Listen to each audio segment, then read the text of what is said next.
Hello, YouTube. Welcome to Dark Tower Palaver. This is our podcast on the Dark Tower series, and we're here for the live stream for Roundtable number 128. Hey. So, welcome. I think we have some numbers that keep bouncing in and out, and of course, you never know what YouTube's numbers, live numbers, if they're correct or not. Apologies for everyone up front. I told everyone last time I'd get the episodes schedules put into the YouTube, and I totally forgot. I just added them like about the time you walked in. For shame. Yeah, so that's my bad. But hopefully everyone will get their notifications that they have that turned on. If you don't have that turned on, turn those notifications on, and you'll know when we're going live. But yeah, let's go ahead and I guess we can go ahead and hit the intro and get started. Yeah, why not? All right, let's hit it. The Dark Tower by Stephen King. The man in black fled across the desert, and the gunslinger followed. Go then. There are other worlds than these. Death, but not for you, gunslinger.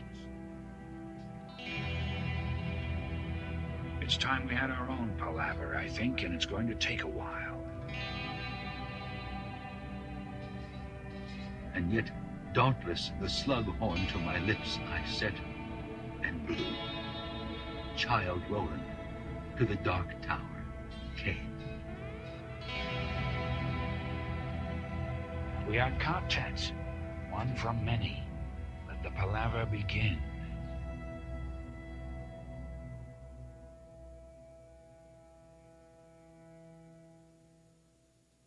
Hello and welcome to Dark Tower Palaver. This is our podcast covering Stephen King's magnum opus, the Dark Tower series. My name is Tad. And I'm Peter.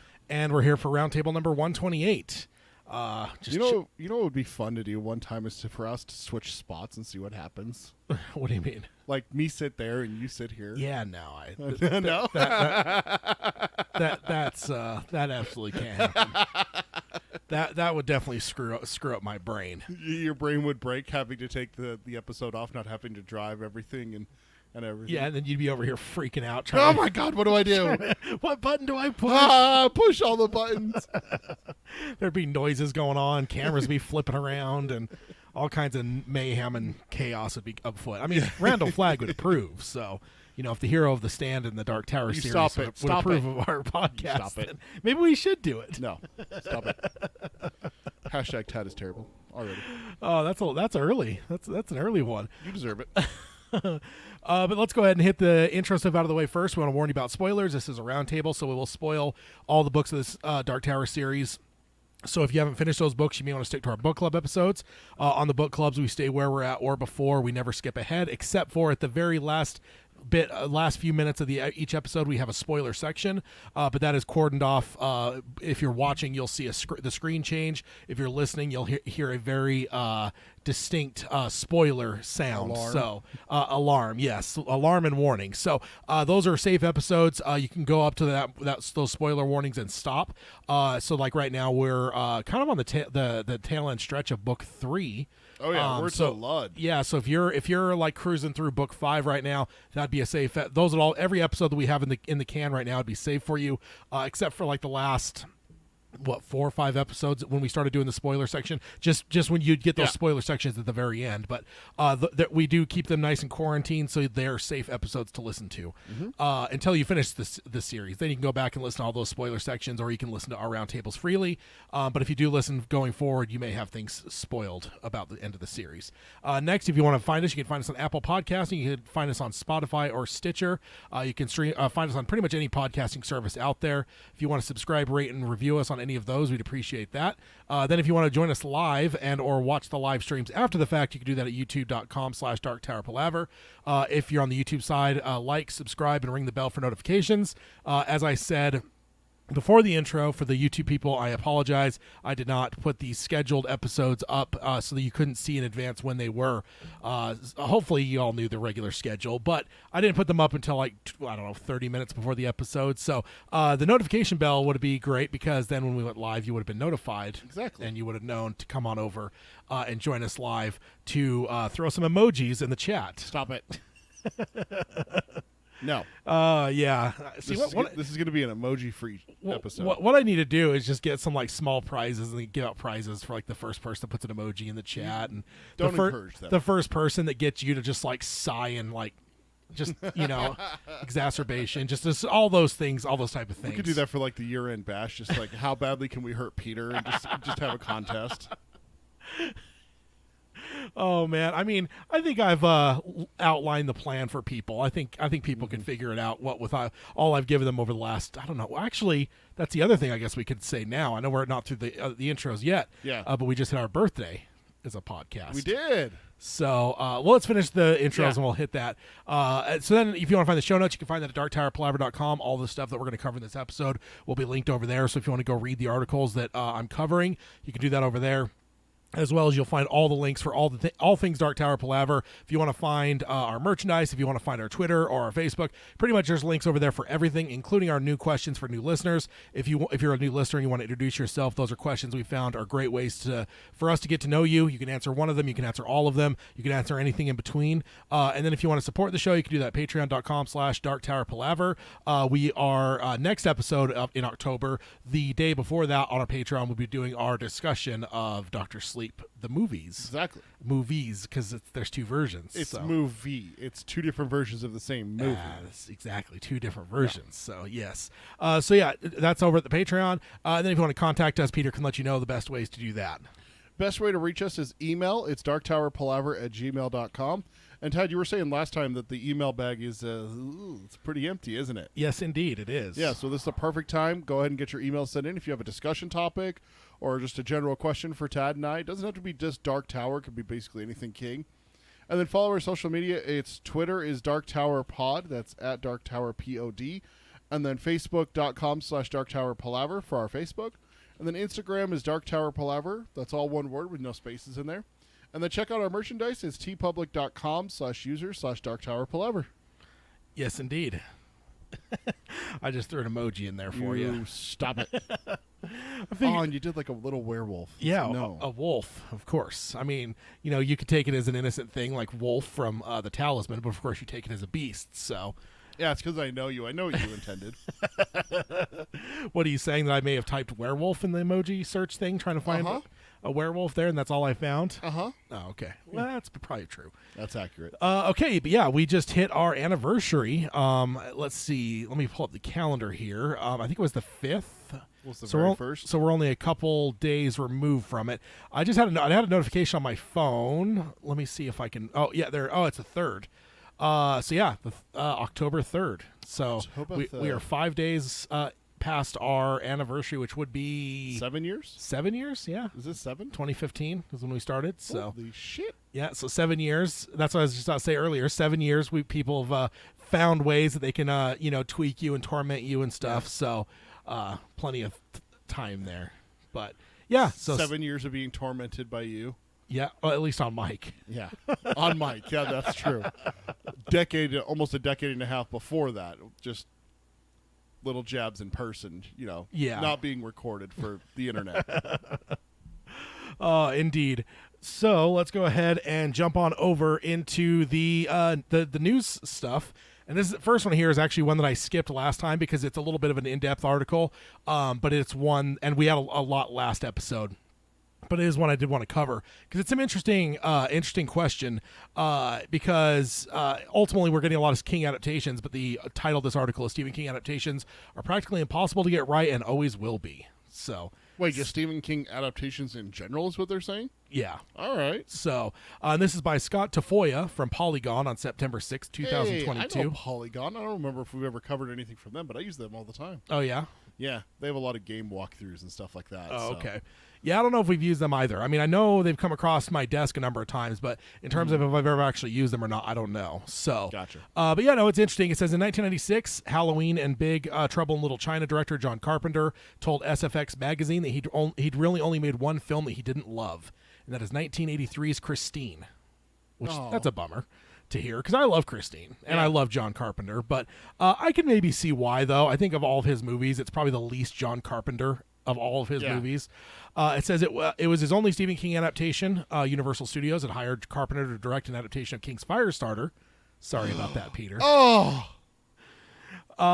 We've covered this before. Maybe you've forgotten that we've talked about it, but after his movie The Thing underperformed, they fired him. That's right. Oh, dude. Yeah, one of the greatest horror movies of all time, and he was fired because it didn't do well. Instead, people wanted E.T., which is, as time has gone by, more younger people seem scared of E.T. than anything. So it's kind of funny that E.T. is becoming a horror movie as time goes by. How long until we see an E.T. horror film? I mean, let's do it. Why not? We're going to talk about that, right? Like just how many horror films are coming out that are like Winnie the Pooh, and then you showed me one yesterday or today? Today, the Grinch the slasher. Grinch slasher. Oh my gosh! It's no. I love it. I love the spirit of it. And then it says, and brought in Mark L. Lester, and Carpenter ended up directing Christine for Columbia Pictures instead. And this is a quote from Mr. Carpenter. He says, "It just wasn't very frightening," he says in an interview. But it was something that I needed to do at that time in my career. So kind of utilitarian a little bit. But yeah, it does kind of bum me out because I do actually love that movie. So it's kind of a bummer to see that he kind of holds that separate from the rest of his films. I will say Carpenter's a fucking legend, man. Yeah. Like, not even just his work, but you've heard the whole thing that he's just like been asked a number of times, like, "Hey, you gonna come back and direct more movies?" He's like, no. He's like, "I enjoy just sitting around watching basketball and playing video games." Yeah. It's just. And then there's one recently I saw where he was at like a fan convention thing, and someone's like, "Oh man, I loved Escape from New York. Boy, I happened to escape from LA. What the hell happened there?" And he's like, "You know what? Fuck you." I'm like, what a fucking legend. He's great. All these other people would just like whatever, try to be polite and stuff. Try to be politically correct, but he's like, whatever, fuck you. He's the best, dude. I love him. It says, still, Carpenter can console himself. He's in good company. A few directors have successfully translated Stephen King to the screen. As Carpenter put it to SFX, nope, not one has ever done it very well. And what did they say? This is back in 96. So there's been some changes since then. But, I mean... When you look at 96, there hasn't been a ton of... Green Mile came out Green Mile after that. had was after that? Yeah, that was 99. Oh, that's right. Or 2000. The book was 99. I believe. I have the extended content. I know 99 stuck in my head for the Green Mile. 99 is the film. Oh, 99 is the film. Okay. Yeah, I can never keep them straight which one's which. So that one was 97. But that one was like the Gunslinger, though. That was published actually in pieces over a long period of time. 97 was just the first time that it was published as a complete set. And it says he's hardly alone in saying so. Everyone has their explanation as to why one of the world's best-selling authors has inspired so many duds and disasters, but nearly everyone agrees that adapting Stephen King successfully is a Herculean task. There are a couple of agreed-upon classic King movies, like Stanley Kubrick's The Shining, but even that film has its detractors, most notably King himself. And King's handful of hit adaptations are an exception to the norm. His works have been turned into theatrical feature-length movies more than 50 times, and only a dozen of the movies got consensus good reviews. So 12 out of over 50, like that's not a good ratio. That's not great odds. No. It says part of the problem with making a movie out of a King story is a level of detail and character building that are so often put into his work. Of the 60-plus novels he's written, and this is an interesting tidbit here, of the 60-plus novels he's written or co-authored, only 15 of them have been less than 300 pages. Jeez, really? Yeah, I never would have thought of that, but yeah, apparently only 15 of the 60-plus novels or less than 300 pages, which makes sense. He likes the longer stuff. Yeah. Most of them range from the 600 page to more than 1,000. His longest works and most enormous casts can't be enunciated without many hours of screen time. Stand it. Yeah, it says his newest novel's Fairy Tale is out September 6th, is a useful window into the exciting but harrowing challenges of translating his works for a visual medium. Fairy Tale's plot revolves around a, quote, 17-year-old boy who inherits a key to a parallel world where good and evil are at war, and the stakes could not be higher for that world and ours. That's like I think that's kind of the almost like slug line for the book. I feel like that's one that almost every article I read about Fairy Tale had that exact word for word tagline. Yeah, like that's something that the publisher came up with to say, like, here's the say this. Yes, say this when you're explaining the book. It says, in that single sentence, it's easy to imagine the money it would make trying to bring such a broad story to life on screen with any integrity.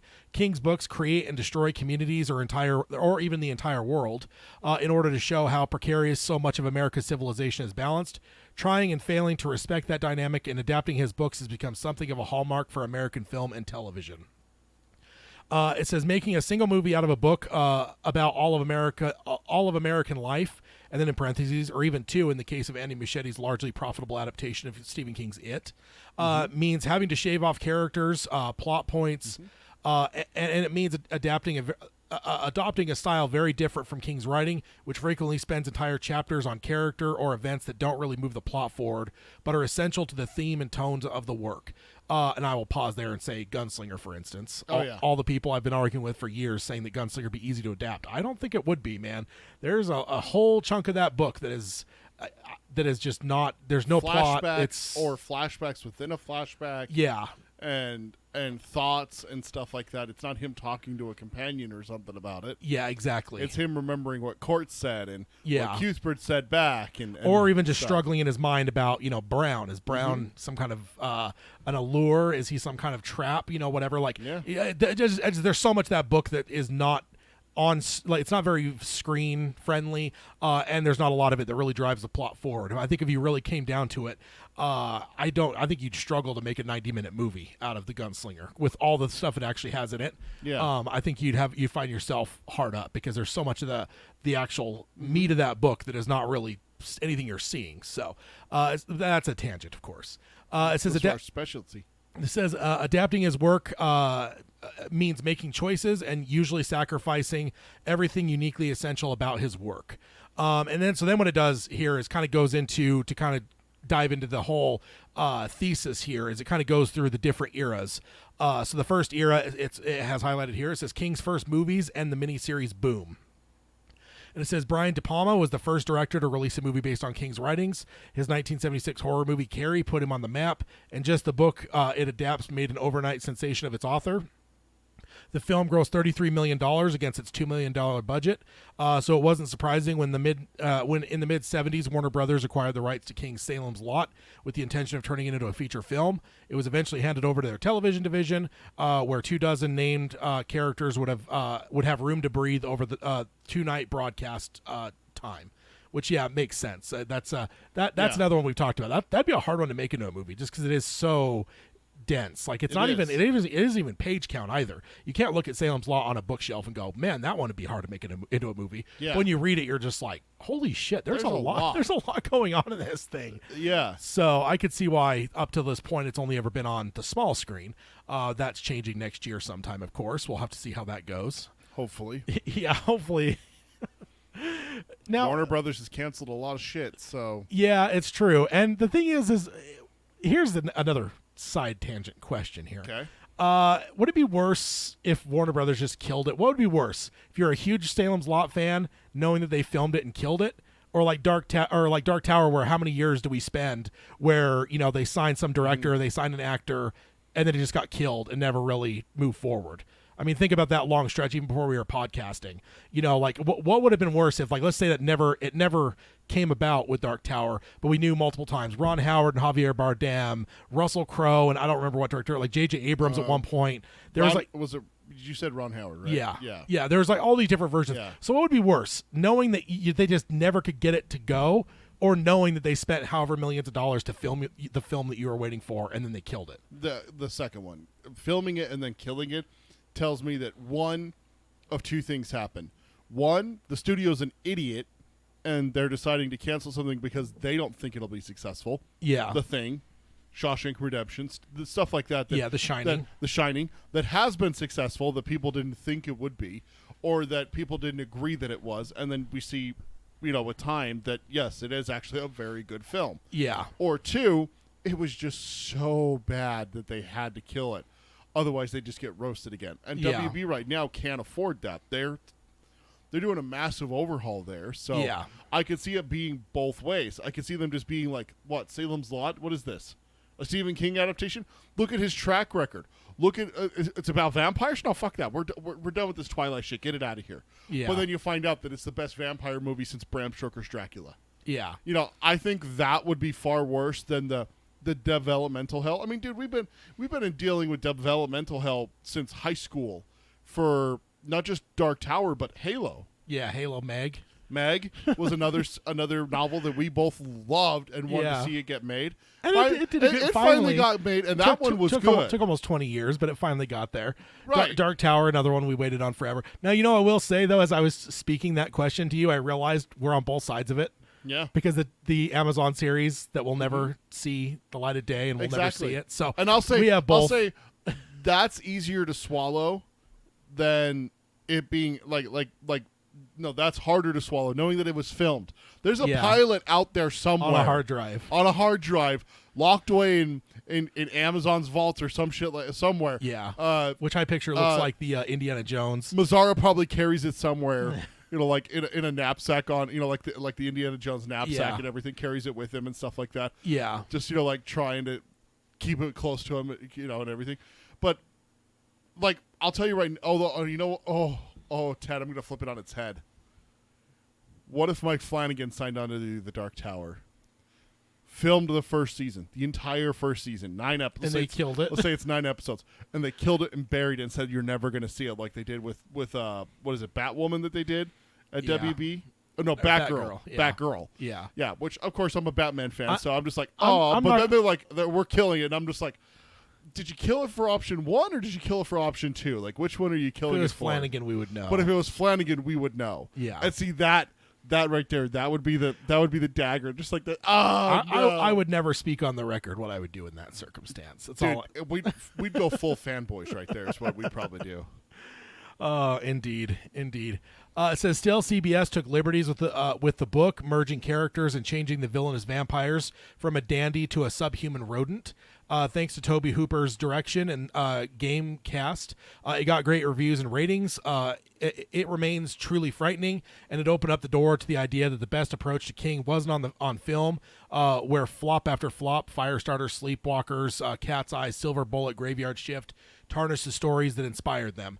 The real future of King adaptations, according to Salem's Lot, was on TV, which that's true. I never really thought about that. Some of those early adaptations, there was a lot of failures. Yeah, like movie-wise. Commercially, yeah. It says, but on TV, but TV has frequently proved ill-fitting for King as well.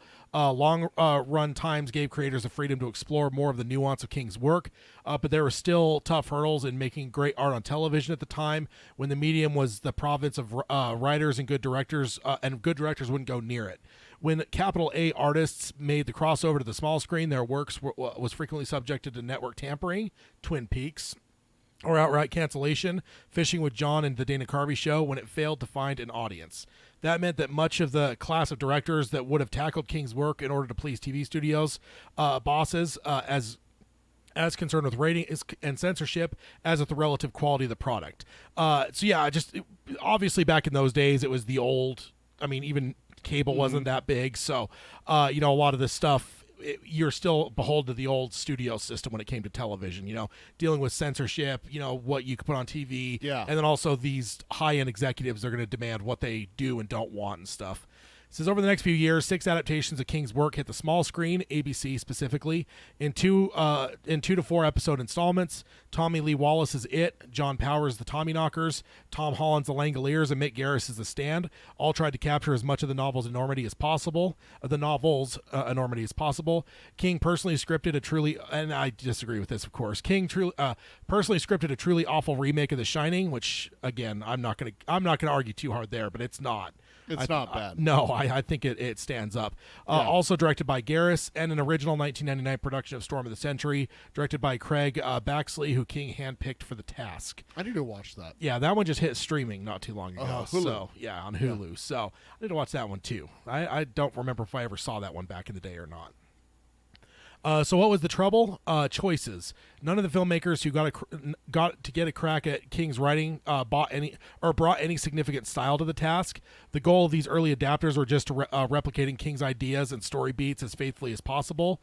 Though most of these projects were shot on 35 millimeter, they were photographed with a small sphere lens in 1.3 by 1, which is full screen basically in the old days. A deliberate box-shaped aspect ratio that became the standard when shooting for television. For all the sprawling runtimes and apocalyptic events being portrayed, these miniseries all felt small. And I will say that's true. As even some of the ones I like, they do all feel very small. Mm-hmm. They're and not just the aspect ratio either. I think there's just some of it just looks made for TV. Yeah. The lighting, the camera use, just everything about them it doesn't really scream like. I'm just thinking quality. about the It series and Stand, the two that I'm most familiar with, and I'm like, yeah, those were definitely made for TV. Yeah, exactly. There's not big budget sets and stuff like that. Yeah, exactly. Like let's think of the spider in that last scene of It. Yeah. Most of the actors seem to have been encouraged to adopt a broad performance style to broadcast every emotion as plainly as possible, and none of these stories gained anything specific in the translation to visual medium. They're all visually lifeless, dramatically inert, and far too literal in their attempts to get this basic storytelling on screen without shaping those stories for a different medium, which I can kind of see where he's coming from with that. Yeah.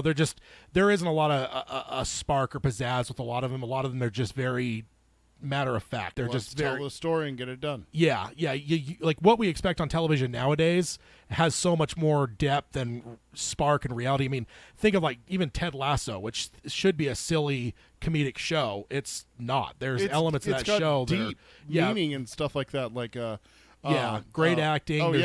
There's a lot of good emotion. And Social and stuff like that, issues and stuff like that are brought up and everything and discussed. And how should this person handle this issue and stuff like that, which is modern television. That's been something that's happened for 20-something years now. Yeah, where it's not just, and that's quote unquote like a silly comedy, but at the same time, that one has more almost depth and nuance than any of these 90s King adaptations. Does. Absolutely, because they just they're very, I don't know, like what do you call it, like chalk, just kind of straight down the line, not really swinging for the fences. You're just kind of going with like the base standards. And not that it doesn't mean I don't love these things too, because like It and The Stand, I adore both of those for what they are, but I will say that nostalgia is probably a heavy lens. It's probably a heavy lens when I look back at both of those things. And even It, I only like half of it. I mean, the kids' side of it, the adult stuff is just, I mean, even just a ponytail. I know I think he has a ponytail in the book as well as an adult, but it's just terrible in the series. It's does he? I think he does. I think it mentions it, because I think I have always blamed that on the show. Then one read through, I was like, oh my God, he actually has it in the book. No. But again, that's one of those things. That's where adaptation comes into play, where you have to go, no, King. There will be no ponytail here. Yeah. And it says, and then there were the special effects. Though some of these early adaptations have interesting practical effects, the best are found in Wallace's It, in which Tim Curry as Pennywise the Clown takes an enormous monstrous shape and size thanks to the effects team. They're mostly marred by early CG that wasn't ready for prime time. King was vocally happy to get another crack at The Shining, but the effects like the living topiary monsters in that miniseries showed their age the seconds after they debuted. Only The Stand and It have made their way to Blu-ray, which is kind of just making the point that some of these are so of their time that they're not even gonna. The studios aren't even remastering them and putting them on DVD, except for The Stand and It, which those names are so big cachet wise, like you have to put those ones. Yeah, you got to put those on Blu-ray. Otherwise, it's people will just be clamoring for them anyway. Yeah, but Tommyknockers, Langoliers, and Langoliers is the one that's famous for how bad the CGI is. Yeah, I just want someone to just go back and Lucas some of those, man. Yeah. Just go modern day, take modern day technology and just remaster those special effects, computer effects, and do it with modern. What people can do now. Oh, just like from a computer at home. Like, not even like professionals. Well, there's like that. There's a YouTube channel. I think it's called like Corridor Boys. and they're like special effects folks and stuff, and they do all different kinds of things. But one of the things that they will do at times is they'll say like, hey, over the next like 24 or 48 hours, we all break up into teams, and we're all going to take this specific thing and redo it in our setting. And they're not like full on Hollywood professionals.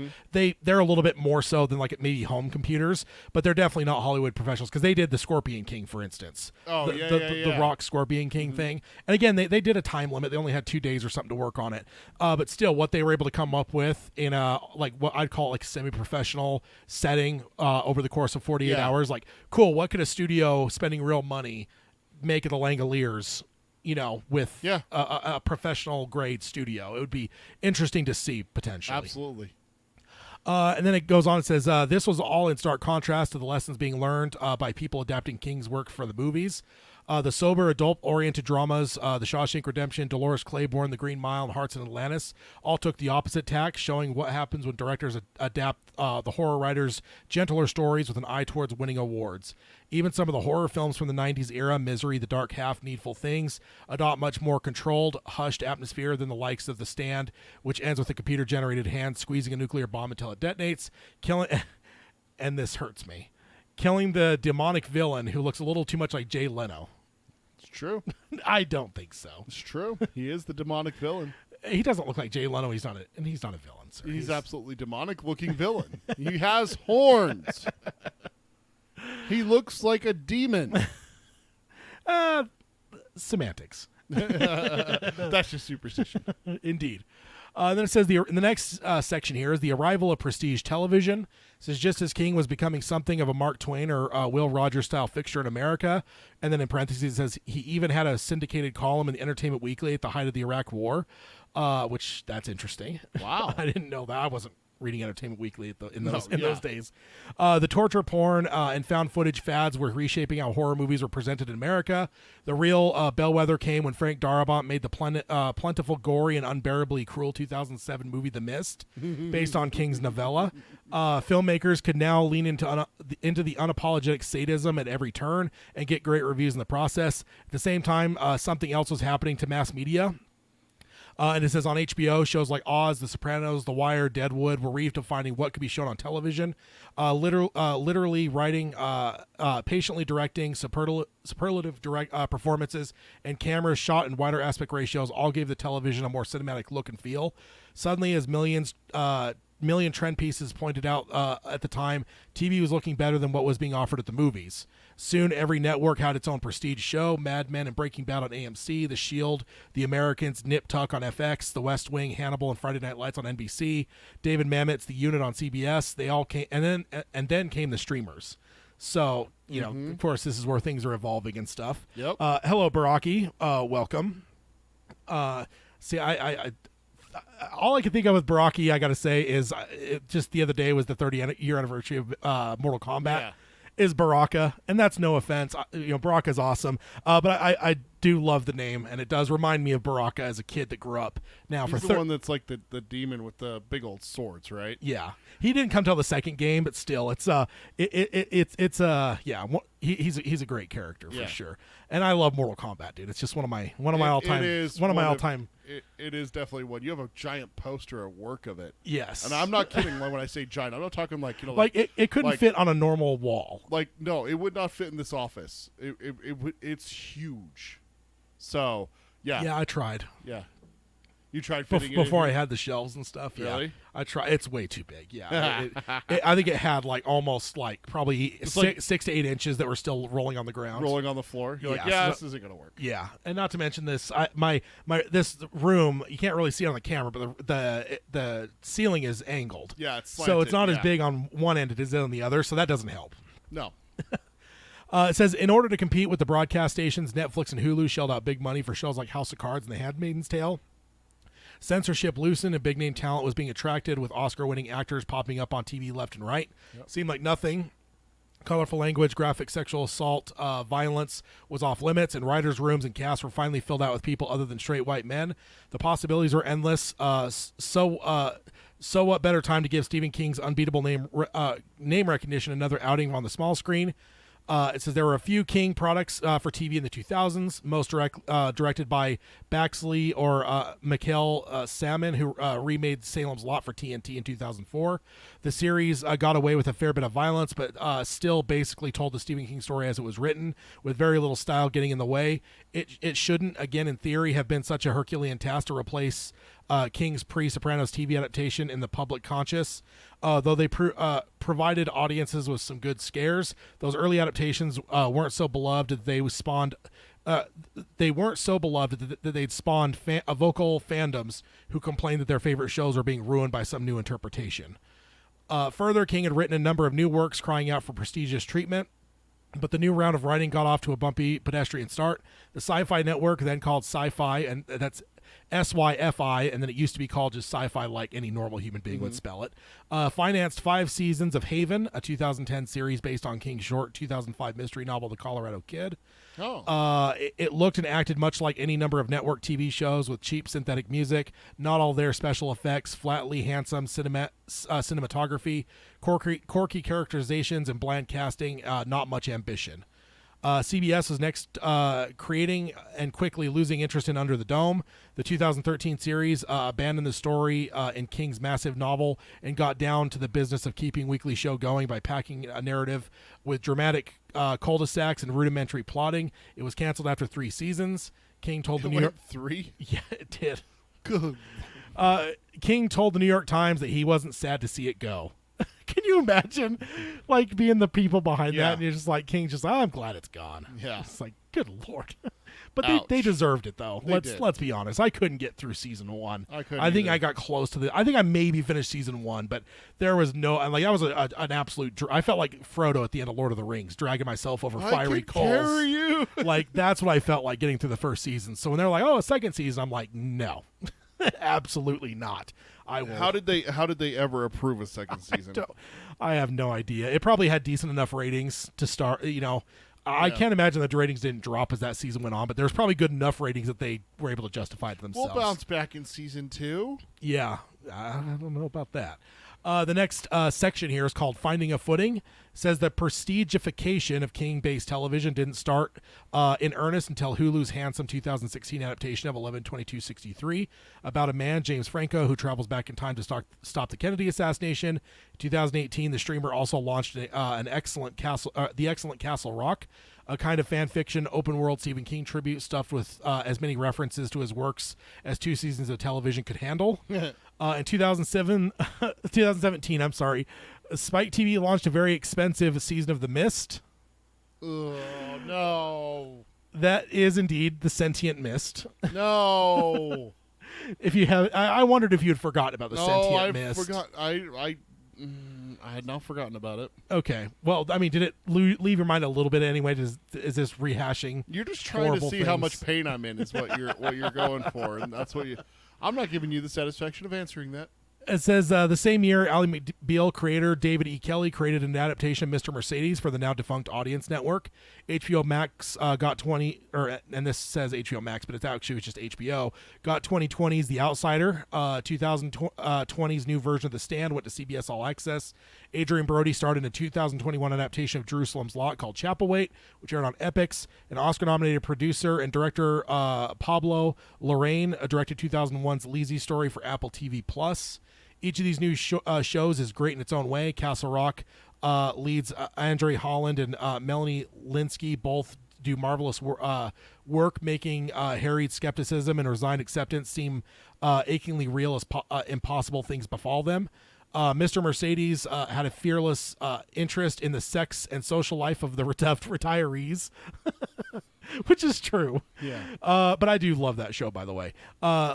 Like its protagonist, played by Brendan Gleeson, and his neighbor, played by Holland Taylor, Chapelwaite is a beautifully designed and photographed, and it casts and imbues its tales of outcasts fighting for their lives with brooding soul. Lazy Story was one more addition to Lorraine's collection of time-jumping decadent and dreamy tragedies. They all shared one thing in common: even though none of them ever ran on regular television networks, Oops, I just screwed something up there. They all went off the air in their differing ways. Poor reviews assailed Leezy's story, which I don't think Leezy's ever meant to go more than one season anyway. The Stand, which was only ever meant to be one. The Mist, Mr. Mercedes, The Outsider, and Castle Rock were all canceled in spite of great responses. I'm still heartbroken about The Outsider, by the way. That should have kept going. The only one of these series that fared well was 11/22/63, but even that has stayed out of the conversation about great TV, however you may define that. This may be because of sexual misconduct allegations levied against star James Franco. And all that happened even though the show's creators took a wide variety of approaches and methods. Castle Rock was plainly greenlit on the success of Ryan Murphy's American Horror Stories, though it takes a different tack than that series. It's quiet, brooding, and unsettling, marked by long silences and attempts to rationalize the irrational. Leezy's story unfolded like one of Lorraine's movies, Spencer, Jackie, and so forth, dripping with postmodern, cool, and real scorching pain, courtesy of co-lead Julianne Moore, Dane DeHaan, Jennifer Jason Leigh, Joanne Allen, and Michael Pitt. Chapelwaite, like its fellow horror period piece Salem, Penny Dreadful, and The Terrors, goes all in on handsome era recreation. Mr. Mercedes' cranky procedural elements could have easily slotted into any weekly lineup on a major network any time in the past 50 years, if not for the swearing and the incest. I forgot about that. Yeah, I saw you about to object a little bit. Then I remembered. Then you remembered. Sorry, it's not something I like dwell on, and try to remember. It's just something that kind of is like, oh yeah, gross. Yeah, it was in the book too. Yeah, so it was. Can't even blame the adapters there. That's on King. Yep. And I noticed in the chat here, Robert said Chapelwaite is very good. I'm only a couple episodes in. I need to jump back in and just watch it because it was good. I just think I got distracted by other things, and that's been almost a year now. So yeah, I haven't had a chance to watch it. Yeah, I did also hear that Epix is going to be changing its name at some point soon. It's like MGM Plus or something like that is what they're changing it to. And then Baraki, if not for the swearing and the incest, ever a good way to end a sentence. Yeah. Yes, I do commend the writing there. Soon be rebranded to MGM Plus. Yeah, MGM. Yeah, which is just what everyone is doing now. Is just saying Plus. Yeah, pretty much. Who was the first with that? Disney. Yeah, it just seems like what everyone's doing now. Good for HBO Max though, doing their own thing there. Yeah. The Stand, if anything, was too conventional. It technically modernized the novel and the preceding miniseries with a more of a diverse cast, culturally relevant dialogue, and accidental COVID echoes. But it still is just a rough translation of King's words with too little personality added. That's an interesting way to put it. It's one of those exercises that raises the question: did the creators have any personal or artistic reasons for wanting to do this in the first place? And you know what? I can't say any better than that when it comes to that Stand. That's a good point. Adaptation. Because it is just, and except for some choices they made that were terrible, like skipping the fucking outbreak, for God's sake. Yeah. I'll never forgive that. I don't care what their rationale was. That's fucking stupid. It's too soon. No, it wasn't even that. Because that was before COVID. Mm-hmm. So, like, they made that decision without COVID being a thing. That's true. So, it's tough to imagine that someone looked at King's foundational epic story in his own words, his version of Lord of the Rings, and saw James Marston and Gabe Kinnear in the roles of the savior of mankind, which that's an interesting thought. I don't have a problem with either of the casting. I'm not. I just think they're kind of maybe blandish, and maybe there's kind of what they're given too. I don't know. It says, or Eddie Murphy in the clump style makeup and on the neck of the dying people in the plague. Eddie Murphy in the clumps. Hey, tube neck though, I think that was actually done well. Yeah. It was just enough like the old Stand and just enough of a departure that it pleased nobody, which I think that's about true. Yeah, because like the original, there was a number of things it didn't do from the series originally, or could have done better. And I just think that they were trying so hard to not be the same as the first series that they just shit the bed. In my opinion, in a lot of ways, they lost sight of the actual story and how to tell that story. Yeah. That's what they did wrong. We're not doing that, but they didn't look at where they were going still. For me, that's where the Stand has problems, is that you decide to change the Lincoln Tunnel to sewers? Yeah. All right. I don't know. Yeah, there's a lot that can be said about that series. We spent a whole chunk of time on it, but as time has gone, I don't know. There's some things about it that still irritate the hell out of me. Yeah. So with all of this variety, all this talent, why did so few of these shows succeed? Modern creators have thrown every trick they can think of at the problem of rethinking Stephen King's longer run times, beautiful production design, prestigious and well-established actors, $1 million soundtracks, gory violence you couldn't show on TV a few years ago, but nobody has managed to crack the code and produce a Stephen King TV adaptation that could be described as a classic or compete with the success and fame of his books. And that's an interesting thing to put it in perspective, because there's been some stuff that we've enjoyed, certainly, but is there anything that you'd really call a classic that's been on screen? I mean, we need to reel this guy in a little bit here, Scott. There's a big difference between creating a TV classic like Breaking Bad and creating a series that tells a story that is compact. Like, he needs to understand the difference between a show that's supposed to go 5-6 years and a show that has one season. Yeah, but I don't even think it necessarily needs to be that. But I mean, like something like 11/22/63, it's one of his best novels ever. That easily could have been made into something that was a classic in the same way you'd call like Shawshank a classic. Sure, but it just wasn't. And I think that's what his question is. But what I'm saying is that he's comparing all of these. He's not comparing these to movies. He's comparing these to TV shows. He literally just said that.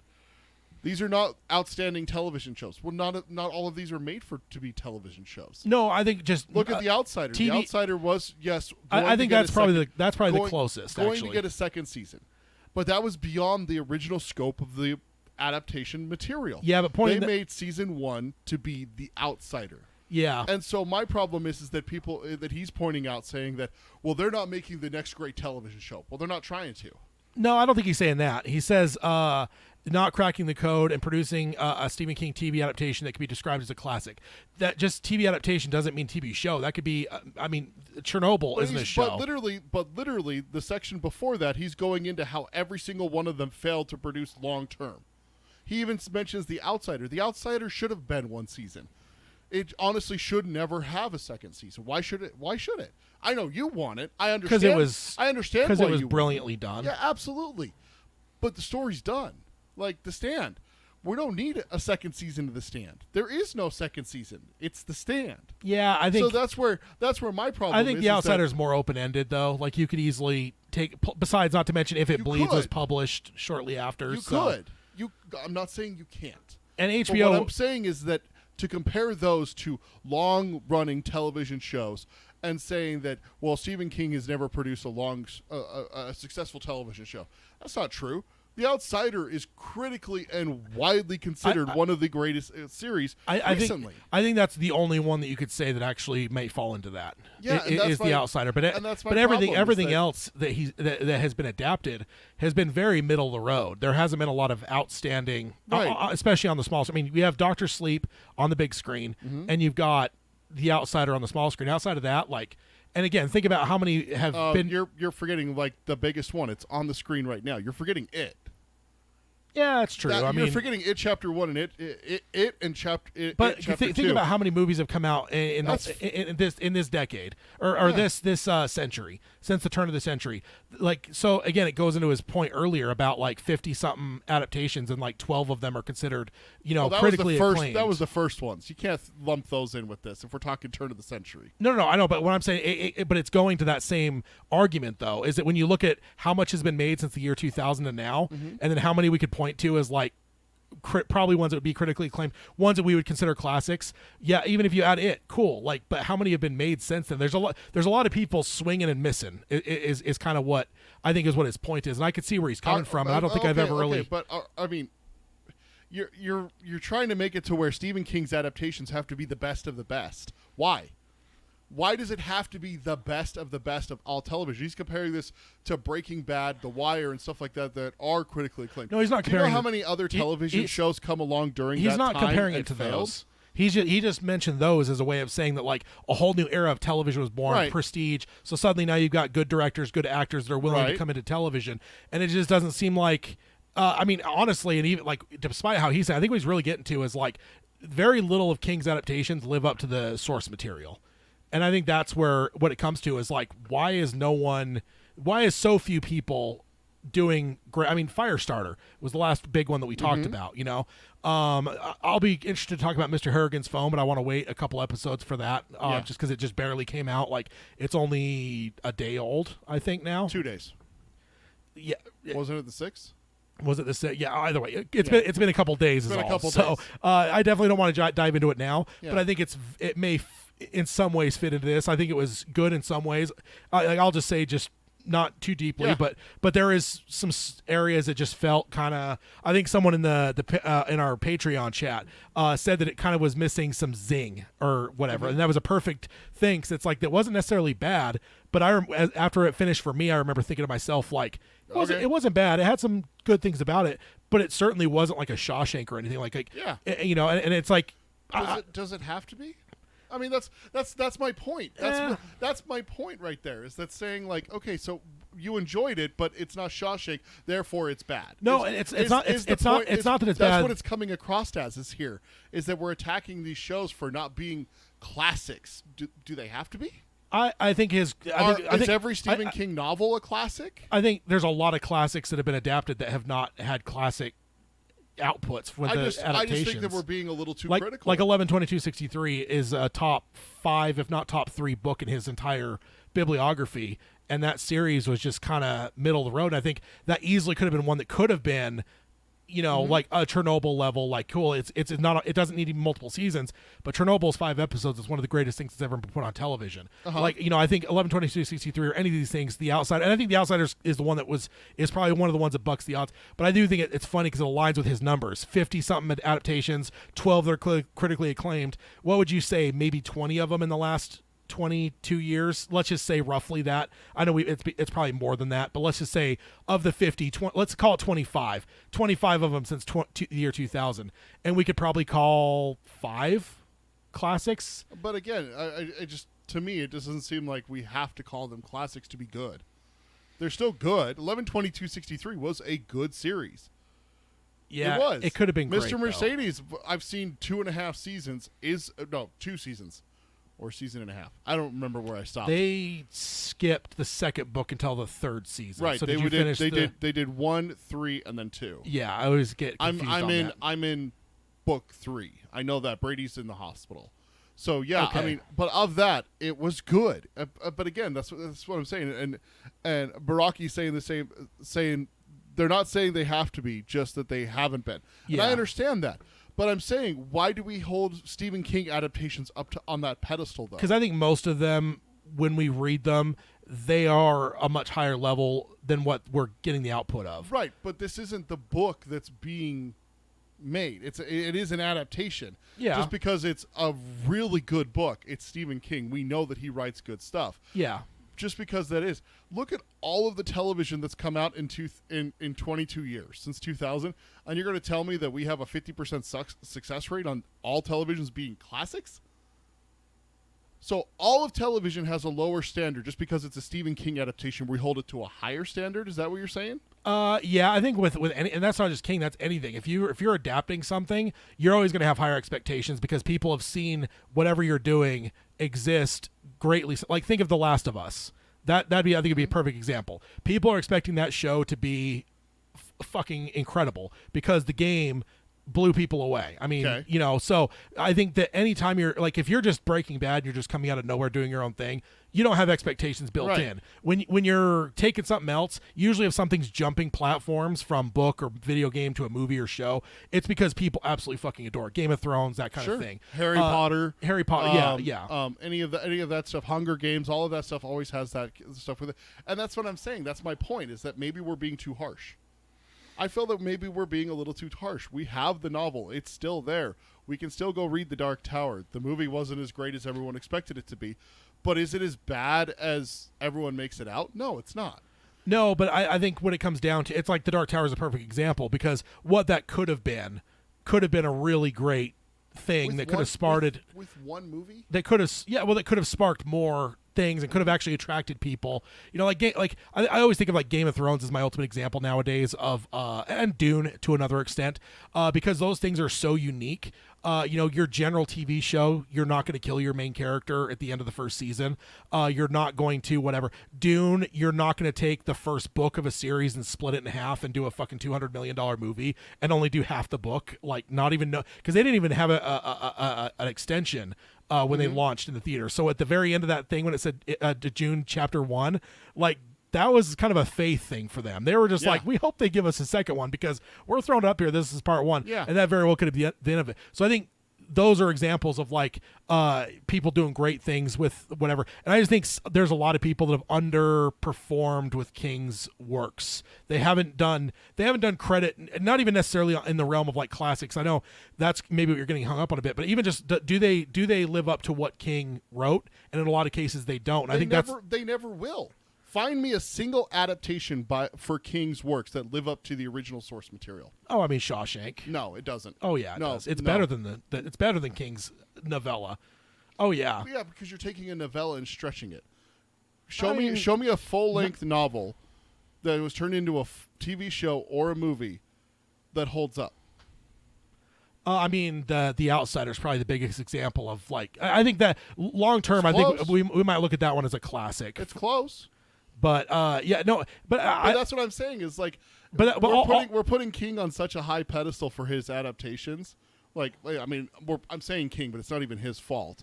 We're putting filmmakers and TV show makers up on such a high pedestal just because it's King's works. Like I just feel like we're being a little too harsh on it. I don't. I think we could expect more because again.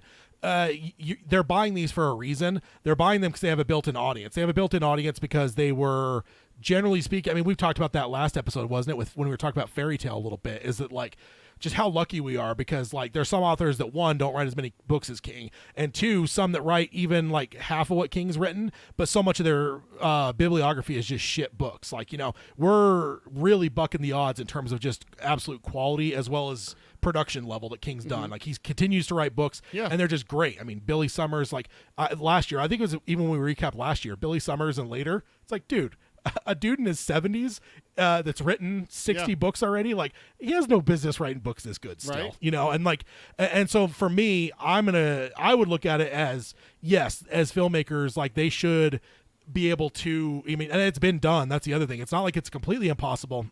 And he even pointed that out. Of course, there is some that we consider classics and stuff, but it just comes down to why are so many others failing? And I think that's what he's trying to dissect is like some of these people are just not really bringing any style of their own to it. All they're doing is just going, this is what it says, and it's just a straight across like, and it's like, okay, like, but when they change it, people hate it. I mean, look at me with Firestarter. They absolutely changed Firestarter. The Mist was changed to the better. Core. Yeah, well, the ending was changed, but the rest of the story was pretty much word for word almost.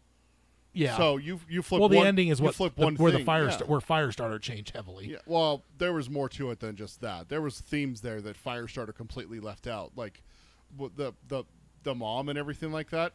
No, they changed the whole premise of that story. I thought it was more the ending, but the ending as well. But what did we miss in the chat here? I know it's firing off here. It's good conversation though, of course.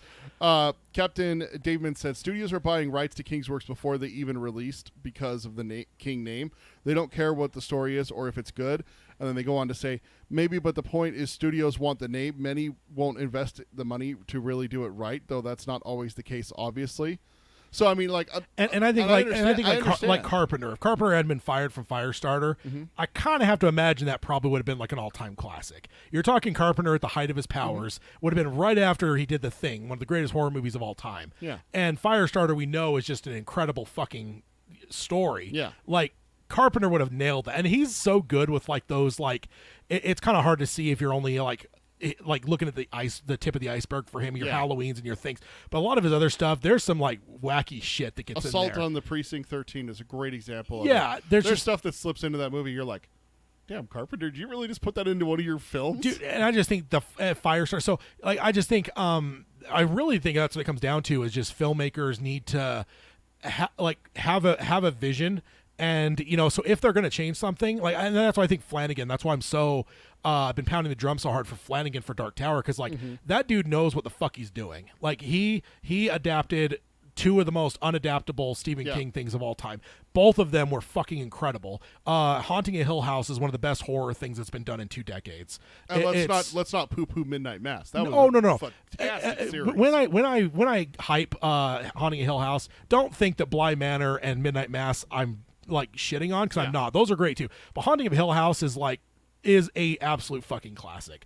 That is like a stone cold classic. So like I think it's really that a lot of these things end up getting to the point where they're adapting and they're giving it to people that just aren't that, like, they're not Mike Flanagan's, you know. And it's not that they have to be actually full on Mike Flanagan, but I just feel like Mike Flanagan has an ability. You could tell he knows what the fuck he's doing, and you could tell he knows exactly what he wants to do, right? Like he's not one that you feel like might be like, oh, I don't know exactly how to adapt. Like, dude, to fucking have like the big dick nature to be able to go to Stephen King and be like, hey, you know, I'm fully embracing the Kubrick film too, knowing full well that King hates it. You know, and we saw that interview with King where he was telling that story.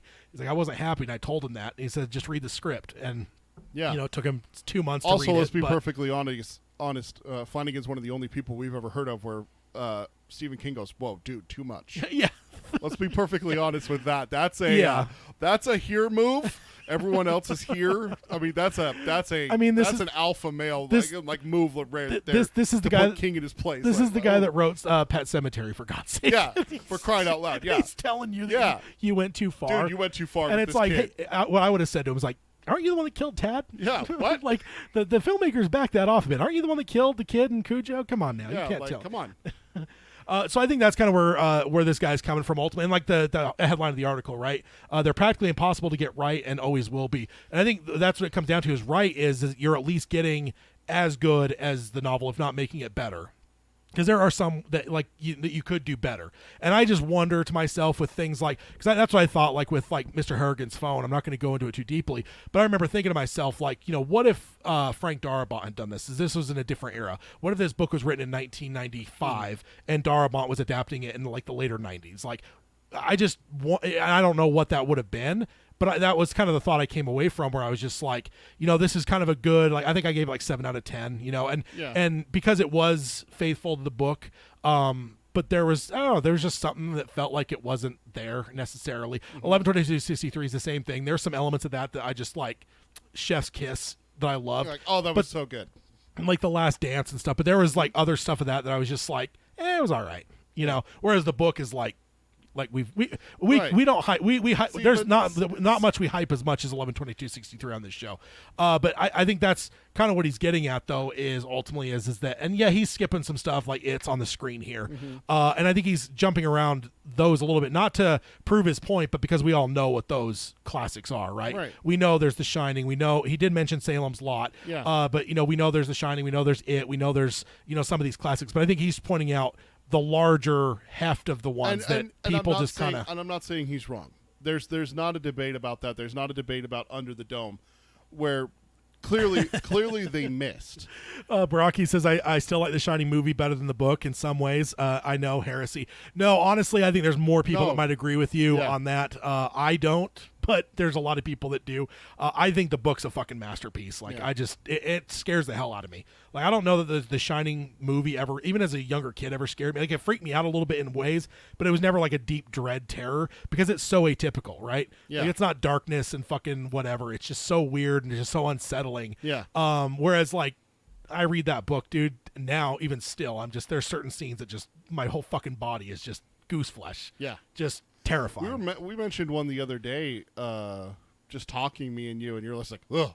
Yeah. And that doesn't happen with you. Yeah. Yes. I get creeped out by stuff all the time. You have Symbol a perfect... monkeys. Oh, yeah, symbol monkeys, werewolves, monkeys in general, beasts of unknown nature and stuff like that. But to have you actually have like a visible, like viral, like visceral response, ugh. Yeah. I'm just like, Jesus Christ, Ted, like, did that just happen? Like, you okay? And you're just like, I don't like thinking about 217. Yeah. Like that, the way that whole chapter is written, and when Danny goes into 217. Yeah. And then Baraki says, getting it right means capturing the feel of the King novel, not only the events and the dialogue. There's a feel, and that's so hard to define. And I think that's what it is. It is really hard to define, but there's just a certain King nature that sometimes if King's name wasn't in the credits, you wouldn't even know it was a King adaptation, because it's just like they so missed. Well, no, that's more of just just because everyone thinks horror, but like Yeah. there's times that you're just like, if it didn't say it, you'd not necessarily because it's a different genre, but just because it's like King has a certain feel, right? We like, if I was to take covers off and give you some books that you'd never read before, you'd be able to pick some of the King books most likely, just because there's kind of a vibe that he has to his writing. If we're instead of comparing it to King's books, maybe we should compare it to King's screen works and just compare them all to Maximum Overdrive. Then they're all classic. Dude, I love Maximum. I will not have slander of that, dude. Dude, it's this not show. that good. Oh, dude, it was amazing. It's not that It was good. amazing. When that machine started shooting soda cans and killing children, and then that vehicle ran them over, dude, brilliant. Again, hashtag Ted is terrible. The next section is titled "What Now?" It says, "Audience watched the hokier version of King brought on by the early '90s TV miniseries boom, but there hasn't been such a demand to keep those shows in rotation. After the fact, there wasn't much of a demand to keep those shows in rotation, which is interesting and true. You never saw it or The Stand re-ran on those networks." They came out on VHS at a later date, but they never. You'd think that they spent all this money on those shows that they would have ran them. They would keep. I mean, what is it? Like every Halloween run them or something. What's the channel that like every Sunday plays all 9 Star Wars? Yeah, no shit. And then Lord of the Rings is on there on every other Friday or something like that. There was a comedian, I don't remember who it is, so I'm sorry I can't give them credit. But they said, like, the Shawshank Redemption, like, do you think they just had the TNT logo on that in theaters? And it's so true, because that movie is always on, like, TNT. What do you want to bet? I'm going to go to the guide. I'm going to look at TNT and see when it figure out when Shawshank's on. Yeah. And it says, nor did anyone express enough interest in the sober, more artistic versions. Every few years, a group of artists and producers look at the last bunch of adaptations and attempt to solve their problems by doing the opposite. But in trying to fix something through negative example, they've only figured out how not to do what's been done before. What remains is the question of how to adapt Stephen King in the way that will please the masses.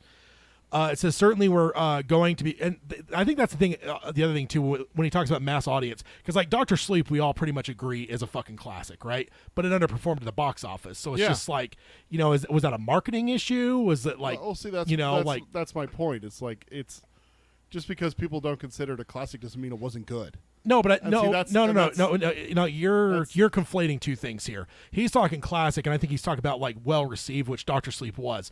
What Dr. Sleep failed at is financially and box office, and that's a whole different thing. Let's not get into the realm of thinking that financial success means there's good movies, because there's some really shitty movies that have made a lot of money. But he's pointing out that a lot of these ended up getting, when we're talking TV, a lot of them ended up getting canceled. Therefore, they're failures. I have a hard time putting a failure tag on The Outsider. I have a hard time doing that. Well, just because it didn't have a second season, I hate that we're doing no, that. I think that it is, because remember, The Outsider started and it was being called a limited series. Mm-hmm. And then midway through it started saying just a series. So HBO in the middle of that series went, we don't want this to be a limited series. We want it to be a series. Yeah. And then they killed it. I mean, I don't know. But that doesn't change what The Outsider did. That doesn't change what season 1 of The Outsider, which is now just a limited series, that doesn't change what that was. That doesn't mean that it was bad. No, and like I said, I think that's one of the exceptions. Because that one does stand into the realm of classics, in my opinion. That's what I'm having a problem with, is that we're instantly throwing a failure tag onto some of these shows because they didn't run long. Is what he said, and it rubs me wrong. No, I think that's the general premise of TV. Not anymore. It's not. Yeah, Chernobyl, you mentioned Chernobyl earlier. Unless you're 5 episodes done. Yeah, unless you're doing a limited series. But if you're trying to do a series and you don't get past your first season, like what was that Joss Whedon one that everyone freaks? Firefly. Yeah, that's the one. I was gonna say Buffy, but no, that one ran for a while. That one went for 7 seasons. That's like, I can't remember and what had it was. A spin-off that went for 5. But that one has become less viral in terms of like, it should have more seasons or whatever. Yeah, but that wasn't canceled for poor quality of the show. That was canceled because Whedon had a disagreement with Fox and literally jettisoned all of his shows to a different network, and they wouldn't let that one go, so it died. So again, to mark Firefly as a failure is not accurate. That's what I'm having a problem with, is that we're marking some of these shows as failures, lumping them in with the likes of Under the Dome, and I think that's unfair. Yeah, That's what I'm saying. I also think you're fixating on the whole season thing, but really what he's talking about here is like classics, like what is the actual content of them, not necessarily the full on success. I mean, of course, it is one that's both. It's both, and it's getting overlooked. no, because he hasn't mentioned it once. yeah, because he's not. That's not the point he's making. He's not making the point of the ones that actually. He's not talking about the 12 that were like all-time classics and potentially financially successful like it. He's talking about the 50 others that just weren't, and why is it? Because that is a pretty rough translation when you look at King stuff versus like some guys like, I don't know, who are some of the other authors, like John Grisham. Like most of his stuff when they were made in movies in the 90s were all successful. They all are well regarded and stuff. The Harry Potter lady, she hasn't really written a lot out of Harry Potter, Rowling. but all of those are pretty well beloved. I don't think anyone Tolkien now. I mean, now they're taking stuff from his appendices and making series off of them. Yep. So I think what he's asking ultimately is why is King not necessarily, why is his ratio the way that it is when it comes to all-time classics versus not? Has any of the others had as many adapted? No, certainly not. Have we ever considered that? I mean, like, yeah, we're mentioning J.K. Rowling, but she's had exactly what? 7 novels adapted, and then an idea for a novel within a novel that's been adapted into the other one. Thomas Harris, right? He has the Hannibal and then the Black Sunday, the Super Bowl terrorist movie, and those were all adapted. And stuff. It just King has more certainly, but you'd think that even with as the numbers went up, like a certain like ratio would hold, but it just so many of them are not as good, and it's just interesting. An interesting question as to why. He says, certainly we're going to be given a number of opportunities to see if anyone found the secret to bringing King's voice to TV. His son Owen is turning Sleeping Beauties, a book that he co-authored with his dad, into an AMC series. Jack Bender, who produced and directed much of the Mr. Mercedes and Under the Dome, is working on a series based on King's 2019 novel, The Institute. And Steven Spielberg and Stranger Things creators, the Duffer Brothers, are producing The Talisman for Netflix. Even after the last round of cancellations, even after decades of poorly reviewed TV, producers still think there's money to be made, and writers and directors still think that there's artistic roads that have not yet been taken in making King's work, putting King's work on the small screen. But replacing King's voice with someone else's will surely disappoint fans, and those that haven't read his work don't already have a positive association with any given title may largely avoid these ubiquitous adaptations. For all his reputation. For all his reputation as a reliable, enjoyable author, he's built an equal reputation as a creator whose work will result in unmemorable or downright bad media. And then there's so much of it, and none of it, save the It movies, has achieved breakout success. It's easier than ever to ignore the latest titles rolling by. So I guess that's what he's saying too. Is this going to perpetuate where like less people, like his name isn't a drawing power anymore? Because is there going to get to a point where people just see the name Stephen King and like, well, last 5 I've watched of his sucked, and so I'm not going to go see stuff with his name on it anymore. But there, he does also mention It, which is still crazy that It is still the far and away the leader in the clubhouse for box office success for King. It did good, but I don't know. I just feel like King deserves way more money than he's made. His stuff is made. It says more than that, though, TV has become a medium where other familiar names dominate. People like David Simon, Vince Gilligan, or Shonda Rhimes, known for producing successful, idiosyncratic, fresh work.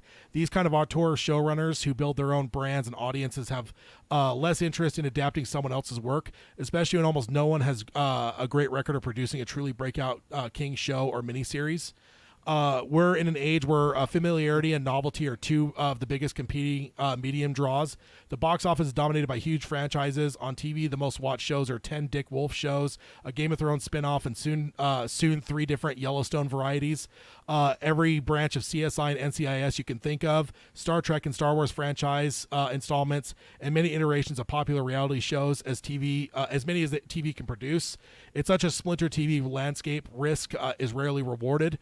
Now that the prestige TV machinery has tried every angle in giving King's prose a chance, and nothing's lived up to the fray, it's increasingly looking like it just isn't the right time to adapt King. And he says, and part of that is that we're also in a stressful age where audiences are visibly seeking out comfort entertainment, which I would stop and say, like Ted Lasso, for instance, may talk to the success of that. The latest batch of King series really hammered home the cruelty of his worlds in ways that other softer TV shows in the 90s couldn't match. Now when people suffer or die in King-derived stories, it hurts. The child torture and murder in Dr. Sleep, as you referred to earlier, an extended family agony after the child's death in The Outsider, the opening massacre of Mr. Mercedes, the many innocents slaughtered in the mist, a vampiric daughter pleads her crestfallen father in Chapelwaite. These things played with such a vivid, dramatic weight that they're almost intolerable. There will always be an audience for horror, but horror is more popular when it's cathartic. Oops. Rather than nihilistic, or when it cuts too close to home, which that's an interesting thought too. Is some of King's stuff, are they adapting some of these things at the wrong time? Where like Mr. Mercedes was obviously, that was a rough. I actually had someone at work, not one that you worked with, it was when you weren't around, that his parents were getting ready to watch that, and he sat down in that opening scene of Mr. Mercedes, and dude, he was aghast. Like he asked me about it. He's like, yeah, I know you know Stephen King stuff. He's like, what the hell is this Mr. Mercedes? So that's one of the worst things I've ever seen in my life. Like the baby in the sleeping bag. They're just, he was just horrified by it. And it's like, yeah, I could see that. That's probably not even on the top 10 for worst things King's done. No, exactly. I'm like, that's what I was thinking to myself. I'm like, ooh. I'm like, man, imagine if I just walked him through some different King adaptations. Pet Cemetery and Cujo and Carrie has like an entire high school dies. Yeah. And this says, closing up, he says, still the books have been so popular for a long time because he takes his audience on such a breathless, tense, well-realized journey into darkness. And today's TV producers seem better suited than ever to the demand of his long and winding tales. Still, nearly everyone that has tried has struck out. Do the demands of the fickle audience and marketplace preclude the idea of a Stephen King TV show finding that kind of purchase producers have been aiming for since 1979's Salem's Lot miniseries? With a greater toolkit than TV and film has ever had before, this should be the perfect time to try out new and exciting things. Maybe the next adaptations will finally break the curse of King in media, a mystery as dense and thorny as the man himself ever wrote. No, it's just, I think it's an interesting question because, I don't think I've ever put numbers to it before, but I think that'd be interesting to go to Rotten Tomatoes and look at like the audience and critics scores and go through all of King's stuff and find the ones that are positive on both and see how many of those there are versus how many Stephen King things exist. Because it sounds like, the thing that annoys me is he says over 50. I wish he'd just give me a hard number because that's something I'll have to do our own research on. But that'd be an interesting thing to look at. And it's just an interesting question. Like, is King just so, is King's style so kingy that it's going to be hard for other people to replicate on screen? And I think that's I don't know, it's a possibility. Of course, there's the exceptions. You got the Machetes, you've got the Darabont's, you've got the Flanagans. You can't count Darabont. According to this, looking at the Rotten Tomatoes, not all of Darabont's are successful. Rotten Tomato has The Mist sitting at 71%. No, that's good. If it's over 50, it's good. If it's over 50, it's good. Then then this guy's not, because it's a scale of 100. I think if I don't use Rotten Tomatoes a lot, but 70. That's 7 out of 10. That's 70%. That's not bad. Let's see, what did I miss in the chat here? So since Captain David says true, did I miss something else here? Baraki says the word practically in the title is important. Scott is not saying success is impossible, only very difficult. And part of it is the same reason which made Dune almost impossible to get right, which is that much of the narrative happens inside the minds of the character. Thus, we get a lot of voiceover narration or poor exposition. And then Captain David says true, but it can be done. Look at Gerald's Game. And then Baraki says, and to be honest, this latest iteration of Dune did it so. I just don't know why more directors / scriptwriters don't make better attempts with King's works. And then Agamorphy. Hello, Agamorphy. Welcome to the show. But we'll have to, I don't know, but ultimately I think even without diving into the numbers, I think we can say that there's just a lot of things where we're just like, God damn, like this could have been better. I mean, think of even in the time of this show, like Firestarter is the latest one, but I just feel like as we rewind back, like more often than not, we're just like, man, why did they? I mean, the Firestarter and The Stand. If I got a compilation of your reaction on those two, it wasn't great. And I think The Stand is a perfect example of that, right? Like, we ended up talking about it. I think both of us agreed that Garris's '90s series was a better adaptation than the new one, because the new one was just like so. It had more time, but it felt like it had less time. I don't know. No, it's true. We did talk about that and everything. So, but it's definitely an interesting question, and it would be interesting to get a list of adaptations at some point and kind of look at, what is the overall thought on them, like, good, bad, or mediocre, because I think that's kind of would be the best is if you break it down that way. And again, it's not to blame King. A lot of this would probably come down to the actual people doing the adapting, Well, just like the people behind the scenes of the studios. Because let's be perfectly honest, everything we read about Nikolai Arcel is a Dark Tower fan. Yeah, but when you look at that film, you absolutely could tell, and we've heard about it too since then. The ending was absolutely changed. Like Jake was supposed to die. Oh yeah. And they're like, you can't kill a kid, and it's like. No, you're here. Do you know who Stephen King is? Your hero can't kill a kid. I think it's probably what he was told. Thank you for calling Roland the hero. I appreciate that. Well, I mean, Flag's the ultimate hero. No, he's not. But I think that's probably what the studio's like. Wait, you just had your main character kill a kid, dude. Yeah. You can't do that. Like we have talked about that before, where it's like, we talked about that before it came out. We're like, how are they going to do this, dude? True. Are they really going to be able to let Roland kill a kid? Because we know it's big for the story, but like, can they really get away with that? I don't know. Let's see. And then Agamorphy says, I only think Dr. Sleep and Gerald's Game got it 100% right. Only Dr. Sleep and Gerald's Game got it 100% right. I think in the modern day, yes. I think The Outsider on the TV side is probably up there. Then if you go long term, you've got to talk about the Shawshank. You've got to talk about Green Mile. But yeah, there's very little that just absolutely nail it. And the thing is, I don't even think it comes down to pure on being true to the books either. Because I look at like Darabont with The Mist. Darabont, only changed a few things, but he changed some pretty massive things. But he did it for the better. And there's been a few people that have done that. There's one we just covered recently where King said, "Man, I wish I would have thought of that," or whatever. It was The Mist. No, there was another one that we. Oh, was there another one? There was another one we talked about. I remember The Mist. That's the one I missed. That's the big one, certainly. Now this one is a crazy one because I swear to God we already talked about this, but I think I'm conflating two things here. But it says Mike Flanagan's canceled Shining prequel proves that the franchise is dead. And this is by Cathil Gunning from Screen Rant on September 24th, 2022.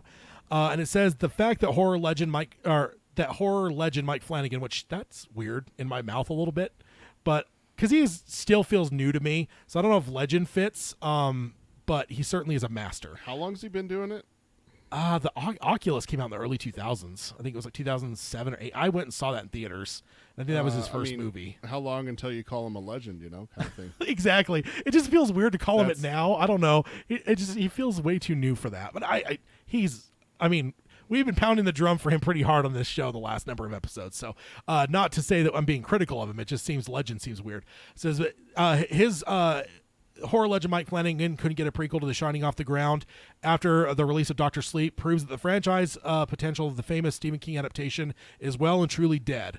Much like their seemingly immortal villains, many horror franchises often refuse to die, even when all the creative and profit-making potentials of the series seem to be worn down to the ground. Horror in particular is a genre that somehow still comes back with one more sequel, prequel, or remake. And that always reminds me, I had that DVD back in the day, I think I maybe still do, called Boogeyman, where it just kind of like highlights and gives you like highlights of all the different slashers and shit. Oh yeah, I remember that. Or wait, I think it was either that or there was another one I had, the documentary at one point, and they were talking about slashers and stuff, and they were interviewing people, and they interviewed Robert Englund, and the famous quote I remember from him, and he's of course Freddy Krueger, was give us sequels or give us death. Yeah. And that's always resonated with me, so yes, he's definitely right there. It says Stephen King's recently remade Children of the Corn is a shining example of this phenomenon. The original 1984 movie prompted 11 sequels. Did it really? Did you know it had 11 sequels? No. Despite garnering terrible reviews, it still went on to earn a remake, despite most of the latter installments of the series being released straight to video, which that probably explains why we didn't realize there was 11 of them. With such poorly reviewed series faring so well, it would be reasonable for viewers to assume that a more popular and famous Stephen King story like The Shining could have sustained a bigger franchise. And yeah, you would think, certainly. Yeah. And then it goes on and says, however, this has repeatedly proven to not be the case. Not only was director Stanley Kubrick's The Shining not an immediate box office success upon its original release, but the many attempts to follow up the movie have proven equally unsuccessful. According to Flanagan, Halloran, which would have focused on the early life of Dick Halloran as he navigated the mysterious psychic gifts, the eponymous Shining, Flanagan has not provided many details about the spin-off potential plot, save for the revelation that that it would tie into Halloran's Dr. Sleep story about his grandpa and would eventually return to the Overlook. Since Dr. Sleep's Dark Shining sequel failed to make an impact at the global box office upon release, Flanagan confirmed that the potential prequel Halloran was canceled on Twitter in September of 2022. So he just tweeted recently that it was canceled, and this was like news all over the place. I was like, didn't we already cover this? Pretty sure we did. Right after the Dr. Sleep, like it was almost immediate that they killed it. But then you know what I remembered? There was also that J.J. Abrams Overlook show, and I'm wondering if we're confusing the Overlook show for Halloran. But this is kind of one of those like, oh, Halloran's dead. I'm like, oh well, yeah, I thought it was 2 years ago. Yeah, didn't we already? So there's not a lot of emotion from me on it. It's a bummer because Flanagan and King should just keep happening.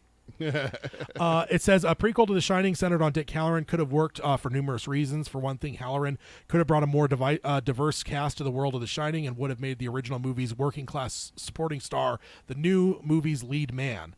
For another, Halloran would have been able to deepen the lore of the Overlook while still having a compelling central human character to focus on the story. One of the biggest issues with the canceled Shining spin-off series Overlook was that the proposed anthology show would have used the eponymous setting itself to tie together its otherwise disparate stories, which, yeah, that would have been a tough one to do. Yeah. A range of reasons could have been blamed for the cancellation of Halloran. Among them, a lack of audience interest in the studio's faith in the Shining franchise. Per Flanagan, the Shining prequel was canceled because Dr. Sleep's lackluster box office performance, while the Overlook's failure to find a home at HBO Max implies that it might be an issue for The Shining as an intellectual property more broadly and not just Flanagan's theatrical spin-off, which is, yeah, two different things have been canceled now after. But the thing is it's kind of like Blade Runner.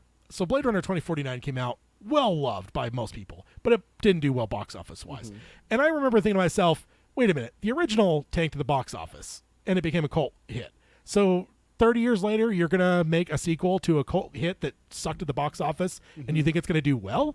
And really isn't the same thing with The Shining. The Shining didn't do great at the box office. Mm-hmm. It was critically panned. It took well over a decade before it was considered even a even like there's actually another story that I'm going to hold for the next episode because just timing or whatever. But there was there was one that was talking about the '97 show and how in '97 it wasn't even the Shining Kubrick film was not considered a classic at the time. So you're talking 17 years later and it still wasn't considered a classic. So it took some time for that one. So yeah. Dr. Sleep, maybe we should have been surprised that it didn't do well because Shining didn't do well. Yeah. And with this, it's showing it's that... the shock Pikachu face. Yeah. What? Exactly. Meanwhile, the existence of the upcoming Pennywise-centric It prequel series proves It and other King properties are still able to sustain franchises, even when they may not necessarily be good ideas, like the Children of the Corn. It has 11 sequels, as does the forthcoming Pet Cemetery prequel coming to Paramount Plus. While King remains a reliable investment, evidently studios don't think that The Shining is the same way, which that's interesting because man, studios are shameless. So if they've gotten to the point where they're like, we're not going to ever get anything out of The Shining, let's just throw this, on the shelf and never touch it again. That says something, man. Because the shit that studios try, like. You think that nothing was like off the table. Yeah, if studios thought like that with everything, we'd never have a second Rambo. I wish we didn't. Dude, the first movie is so fucking good and I just feel like it's like Saw. It just got ruined by all of its sequels. Like it got not ruined, but they were completely different kinds of movies, and it just colors how people view the original. Ultimately, there are two major reasons why The Shining seems incapable of sustaining any spin-offs, even though many of Stephen King's less popular stories have spawned bigger franchises. For one thing, the story is built on a mystery and enigma, particularly Kubrick's movie adaptation, which has arguably overshadowed the more didactic original novel by now, which goes to what Baraki was saying, and I agree. I think there's actually more people love the Kubrick film more than the book. Yeah. While Stephen King's scripted Shining TV miniseries offered explanation for most of its plot mysteries and made it clear who the story's ostensible hero and villains were, Kubrick's movie is more vague and ambiguous in a way that works for its runtime, but doesn't invite further expansion in prequels, sequels, and spin-offs. So, yeah, man, if it really came down to like that, the way Kubrick did it basically killed any reason for sequels, that makes Kubrick more of a legend. a guy that can make a horror thing that's almost incapable of sustaining sequels. Because I've always thought that with horror, like if I was like a horror writer, I would almost try to make like a slasher that you absolutely could never make another one. Because can you imagine just a one-off slasher that was they didn't have 7 sequels, and even if they kicked you out, right? Carpenter didn't want to do more Halloweens. They told him, "Hey, we're going to do them anyways." Like, cool, I'll help you with the second one, and then he kind of helped with the third one a bit, and then he pieced out. But guess what? They still made fucking a shitload more sequels. So I've always thought that like that almost be a challenge, but man, maybe Kubrick did it. He made one that's just can't sustain various hundreds of sequels. So a couple things from the chat. Can you go over, just so I make sure I get my facts right, because I know you read the articles more than I do. What exactly is the status of the Talisman right now? Baraku said, what I want to see is a great TV series based on the Talisman / Black House, and if there is one, I hope it's great. I said there is one that's in the works now, and he said, is it looking to be quality? So I want you to give the update on that, because I think I may have my facts backwards. No, so Steven Spielberg bought that before the book is published. He's owned the rights to it for 35 years, something like that. He's been wanting to do it as a movie for a lot of years.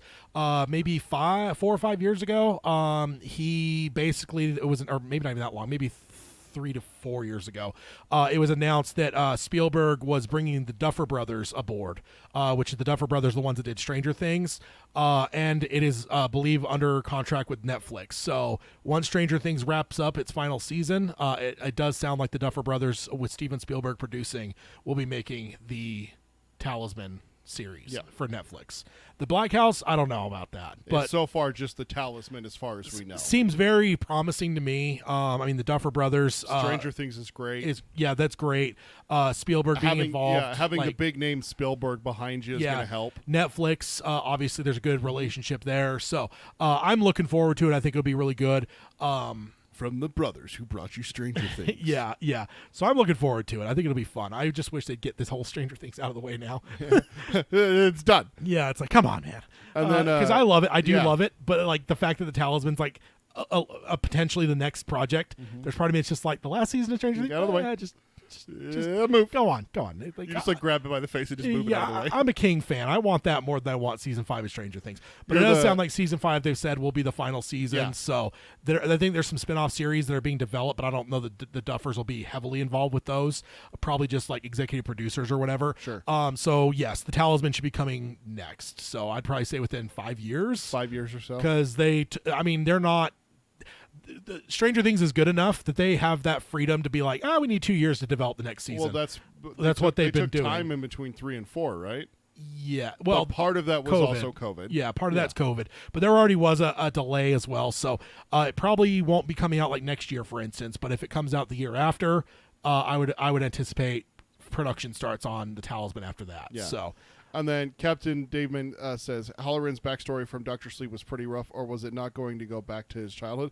And the article did make it sound like, yes, absolutely. They were going to cover what his grandpa, because they mentioned his grandpa. His grandpa is vile. Yeah. We just reread Dr. Sleep, and we just did our deep dive into the novel.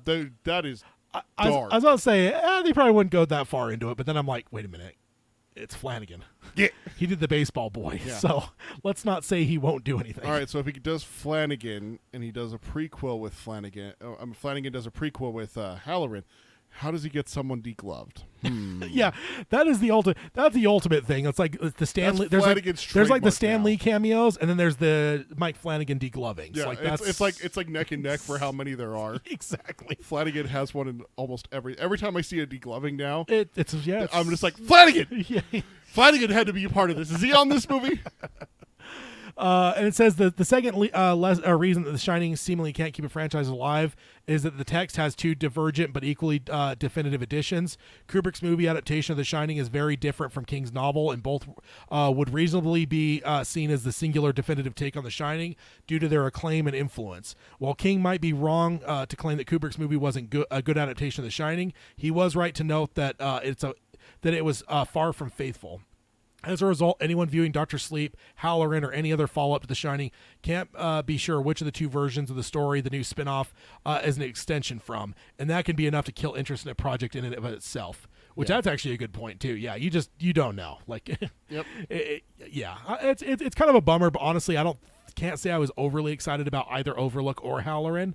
So maybe that says something to it, that even me as a constant reader was just kind of like, meh. You know, like Doctor Sleep, yes, because there was a book there and stuff, but like, you know, when there was like two different spin-offs that were being developed by different people at different times, it just, yeah.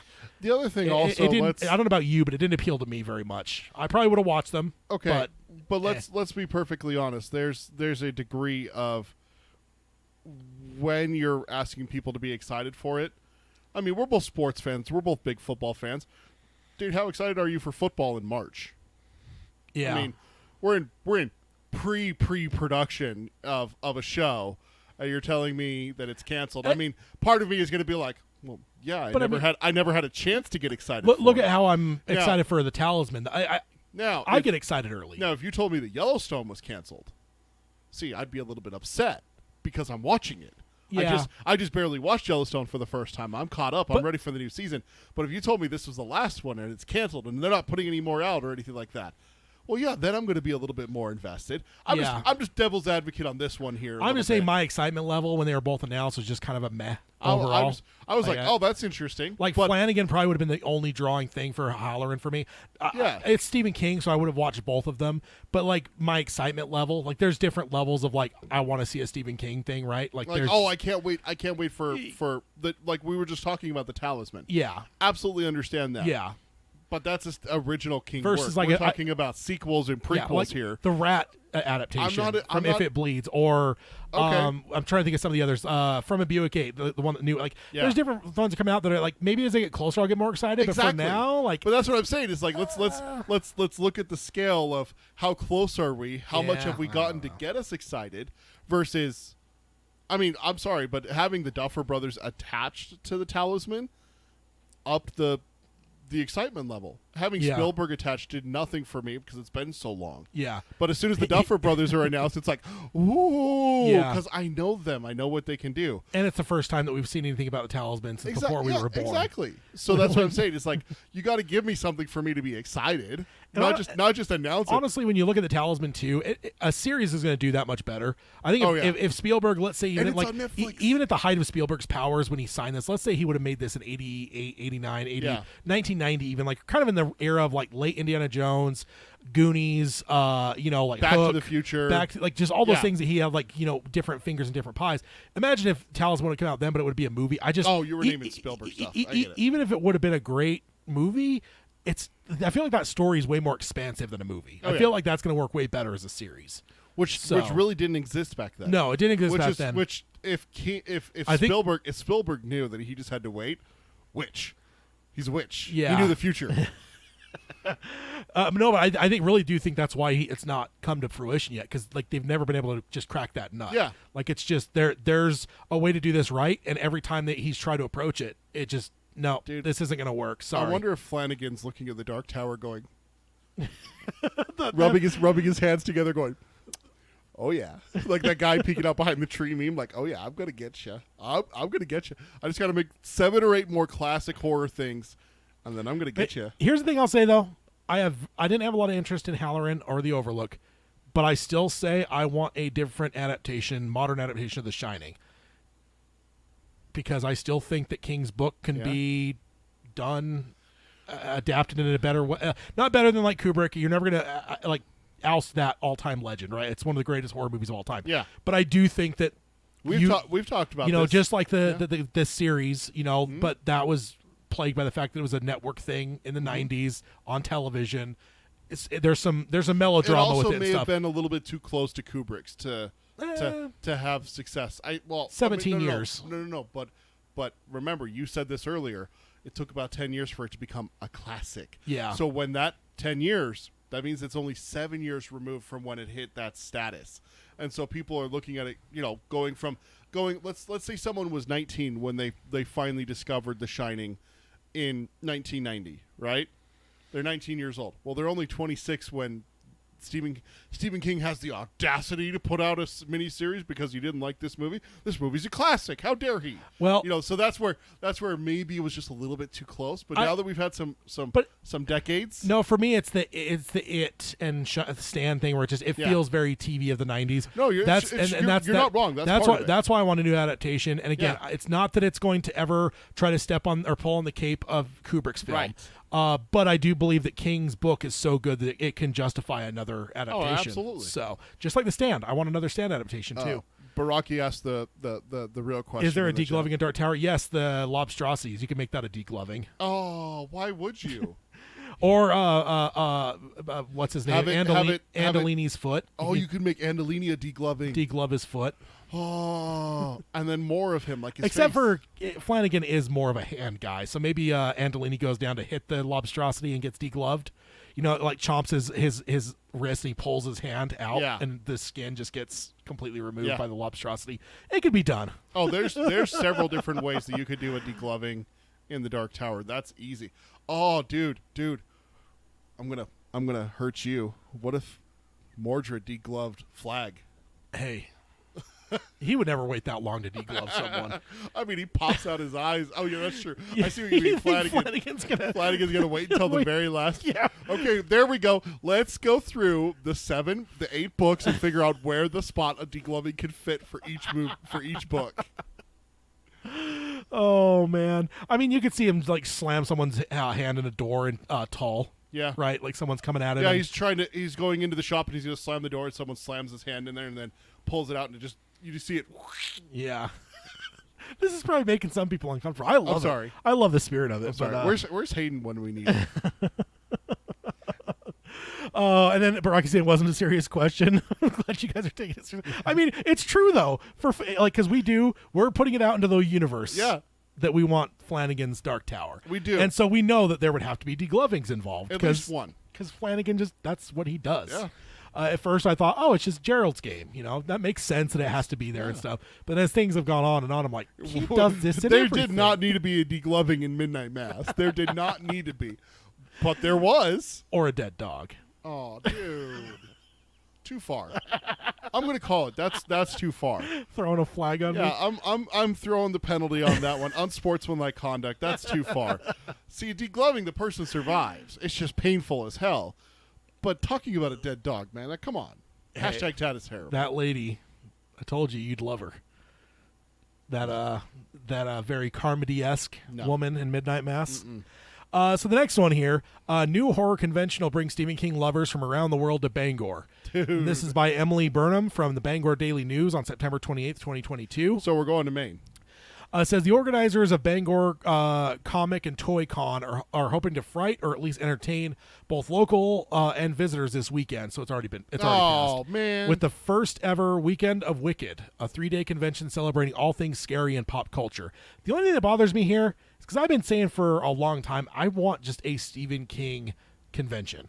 And my only problem here is their Weekend of Wicked, and it's in Bangor, yes, so there's like some implied like it's Stephen King. Yeah. But just call it fucking King Con. Call it Con. It's just right there. Something. Tad, we need to start King Con.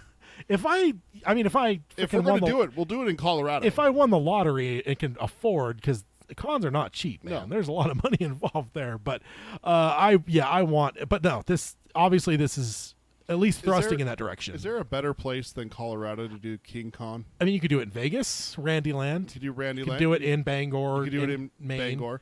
But I think that, dude, just imagine doing it at the Stanley. You could do it at the Stanley. That would be the big one. You could do it in Boulder, right down the street. Yeah. There's a number of places. You could have it move around to different Nebraska, places. Just have it in the middle of a cornfield. Cornfield, Nebraska. Just have cornfield surrounding the convention. The first Star Wars Celebration was like an outdoor thing, and it was a complete travesty. Mm-hmm. There was like rain, and it was a big nightmare. But so yes, there's humble beginnings sometimes. It says it'll return to the Crossroads Insurance Center for Will Hensketh and Jay Cochran. That's a long name for a place. Organizers of the convention who in more recent years have held their events in the Bangor Mall, and it'll be a chance to highlight what people from all over the world already know about Bangor, that it is the home of Stephen King. Yeah, what else is there to know? nothing against the folks in Bangor, but I just that is ultimately the big thing. Yeah. Next up, is a quote here. All of this came together really quickly, but honestly, it's kind of amazing. Nothing like this has ever happened before. Hesketh said, Bangor is literally where Pennywise is from. It's a pretty big opportunity that was kind of staring us right in the face. Also, I have to point out there, talking about Pennywise, I just think that is like the ultimate synonymous thing with King at this point, right, is Pennywise. Oh, yeah, it's his most iconic work. Yeah, it's just... We talked about this just an episode or so He's ago. even said that. He's like, even when I die, people will still be talking about that fucking clown. Yeah. So... easy. Yeah. That's. I don't think that's a debate. Yeah. I don't think there's a debate there. Bangor was the inspiration for all or part of many of King's most beloved books, from It to 11/22/63. The city's most famous resident is nearly as synonymous with Bangor. In fact, if there is one thing that most people know about the city, it's that King lived here for decades. Which, that's what most people know. I think if not for that, I don't know that most people even know the name Bangor. Outside of Maine. People outside of Maine wouldn't know it. I mean, the one, big airport is in Bangor, so... Yeah, but say King, snap your finger and you're in a different universe and King doesn't exist. Do you think most people not in the Pacific or in the New England area even know that a town named Bangor exists? I mean, I don't. No, you're right. And yet, only a few of the business and organizers in Bangor have ever tried to capitalize on that connection. Salem, Massachusetts has built an entire identity around the witch trials, and Edgar Allan Poe's references are all over Baltimore. But you could drive through Bangor, and other than his house on West Broadway and the headquarters for Zone Radio, you'd hardly pick up on King's longtime presence here. That's King's radio station. Yeah. Which is true, and she's not wrong. I think Bangor is under. We need to go move to Bangor and redo it. Make it King City. Go and explore the sewers. Oh, you have fun with that. Would you even go near one of the storm drains? No, hell no. I don't go near the storm drains here in Utah. What about that stovepipe or whatever? The water tower? That large cylindrical building. What do they call it in it? The standpipe or something like that? Something like that, yeah. Yeah. No. What about that? You go investigate in there? Nope. Who goes in there? The bird kid, right? Stan. Yeah. Wanders in there. The main event for the weekend. He wanders to the door. He doesn't go in. It is trying to come out. The main event for the weekend of Wicked is a reunion of 5 of the 7 actors who played their younger versions of the Losers Club in the original It miniseries. Oh. Ben Heller, Adam Fazrell, Brandon Crane, Emily Perkins, and Marlon Taylor.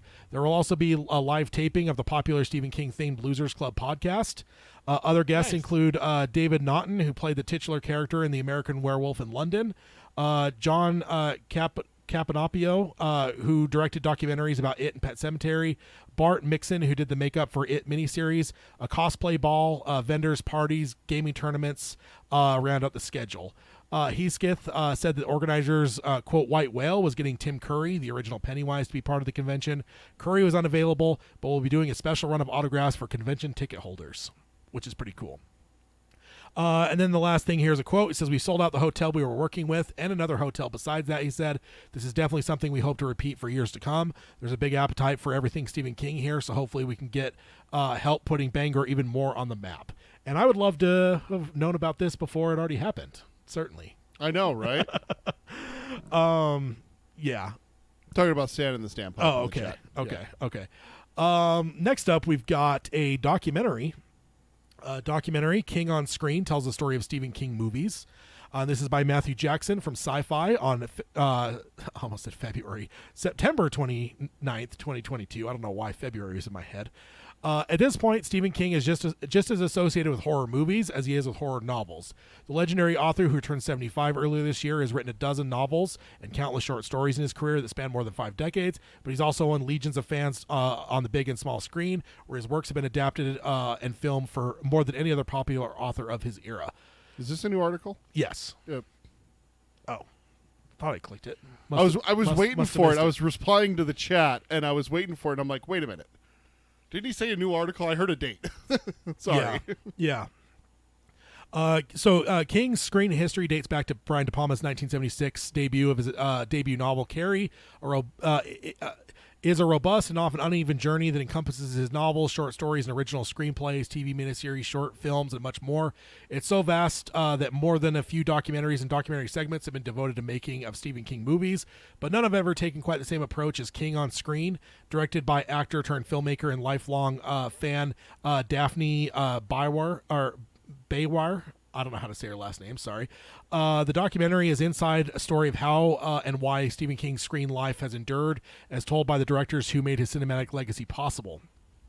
Quote, I've seen a couple of documentaries about Stephen King in the past, and I thought that's a shame because, well, it's very interesting to talk about his personal life and what he did as an author, but I thought it could be very interesting to have more of a cinematographical, which is a strange word, approach to actually talking about cinema. Daphne told Sci-Fi Wire ahead of the film's world premiere at Austin's Fantastic Fest over the weekend. Quote, and it was at that point that I thought that it would be great to have the director's point of view, and I started to reach out to directors, and they all said yes. So I thought, great, let's do this. The result is a two-hour tour through some of the best and brightest moments in Stephen King's film history, told through the stories and thematic analysis of filmmakers Mick Garris, The Stand, Frank Darabont, The Shawshank Redemption, and more. It resulted in 30 hours of interviews conducted with King filmmakers new and old. And Daphne dug deep into both the lesser-known histories of each film's adaptation. In parentheses, it says you will learn things about the Green Mile, for example, that you may never have heard before, which that's intriguing, unless it's the Bruce Willis thing that we covered a few episodes back. And the thematic resonance of King as an American storyteller with a particular cinematic approach. It's a particular intimate portrait of pop culture phenomenon born out of Daphne's efforts to both get the best possible interviews and then combine those interviews into a documentary that feels cohesive. Quote, that's hard work to manage since there's a lot of things that were connected to each other, and I wanted to discuss some topics as well, especially, for example, the political aspect in King's works and the women in the stories, as well as talking a little bit about Tabitha King's influence on his work, which that's an interesting thing. Oh, yeah. Tabby's influence. It was something that we worked on for several months to put together correctly to find the right story to tell. Especially when you're a fan, you know you want to keep everything, but you have to choose. Can you imagine that? 30 hours of freaking interview stuff, and you have to bring it down to a 2-hour movie. I do not envy documentary people. If it's me interviewing King, yeah, or King people like directors and shit, people like, about King. Yeah, I'd just be like, hey, Netflix, do you want to do a documentary series so I can do? Yeah, how long do you think? Like 4 hours, 5 hours, 30? What's it about? Stephen King? Yeah, they'd sign up. Yeah. Daphne's been a King fan since age of 10 when her father gave her a copy of The Shining to read while she tagged along at his job at the night shift at the local hotel. Oh my God, why? See, this is why you should never have children, because I know what you're going to say. That's a good parent. No, right there. That's a great. Dad. That is a great parent. And then what I would do is I'd put the kid near room 217 of the hotel I was working at, and just be like, if you do anything bad, Mrs. Maisie is going to come get you. Oh, jeez. After this particularly appropriate reading experience, she devoured as much King as she could and revisited all of it for King on screen. The film's framing sequence, which features both major cameos and Daphne herself in prominent roles, contains Easter eggs to virtually every King story, including some that have never been adapted to film. So she's even got a bunch of Easter eggs in her documentary, which is interesting. Yeah. It gives the feeling of really going into Stephen King's universe, to really go there and discover who he is for people who don't know him. And I think I found references for every one of his works. I had to do a lot of research to reread every book because I wanted to have something for everything. You watch it over and over and still find new details, which that's an interesting thing. I've never heard of such a thing, especially in a documentary. Easter eggs aside, though, the filmmaker focused interviews at the core of the King on screen, which makes the documentary special. While the film does not yet have a release date beyond the festival circuit, Daphne hopes that the mixture of on-set stories and genuine insights from so many major figures in King's screen history will keep drawing viewers to her work. As a film lover, I really want to go deep into the movies and know more about the behind the scenes.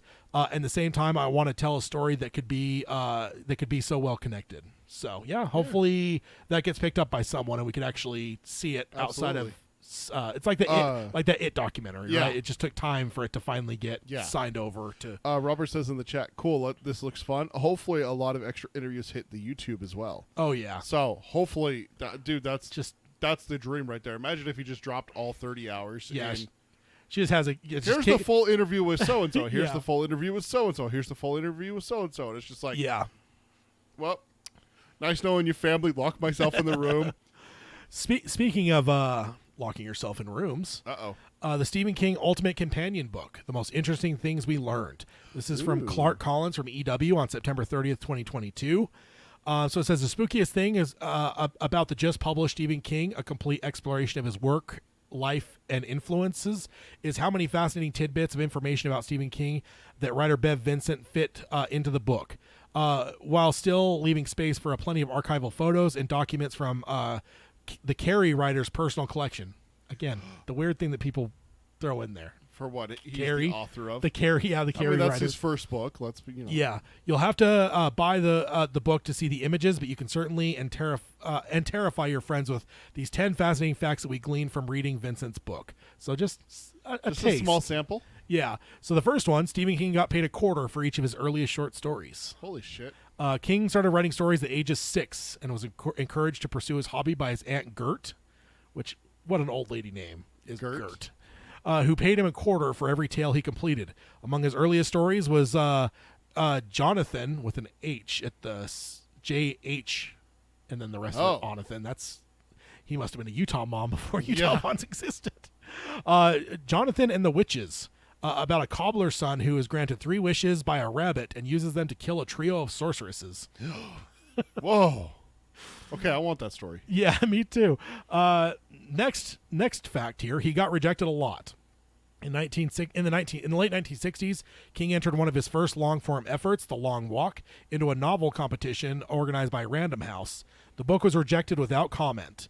His next novel-length tale, Sword in the Darkness, was turned down by a dozen publishers. So, jeez. Yeah, that doesn't surprise me. But imagine being the guy who passed up Stephen King. Yeah, exactly. Especially The Long Walk, because that gets published later, so it becomes and to some success. Yeah, so it's one that's pretty well loved too. Success came just in time as the next point. When King wrote his first published novel, Carrie, in the early 1970s, he was barely able to support his family, working as a teacher at Maine Hamden Academy, and ultimately went phoneless to save money. In 1973, he borrowed $75 from his wife Tabitha's grandmother and visited New York to meet with Doubleday's editor Bill Thompson in New York. The gamble paid off. A month later, the publisher paid King $2,500 advance for his tale of a teenage with superpower gifts. The author celebrated by buying a Ford Pinto to replace the family's 1965 Buick. King's days of worrying about his phone bill would permanently end later that year when Signet paid Doubleday $400,000 for the book's paperback rights. Holy crap. So, yeah. Well, pretty cool. That was in 1976? No, that was 73. Well, that would have been probably 74 when the actual book got published, right? So 73 is when he took the loan from his grandmother-in-law.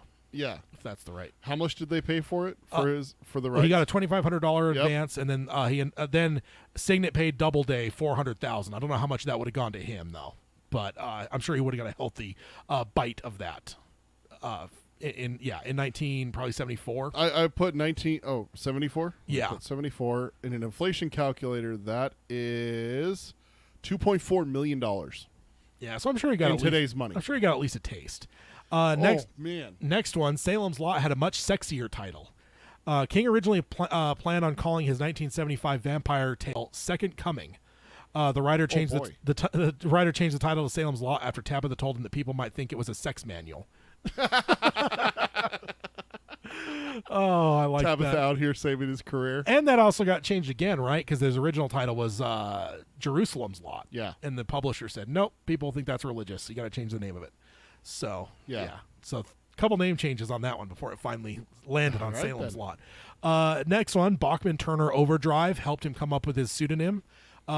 King has published several books under the name Richard Bachman, including the 1982 Running Man, 1984 Thinner.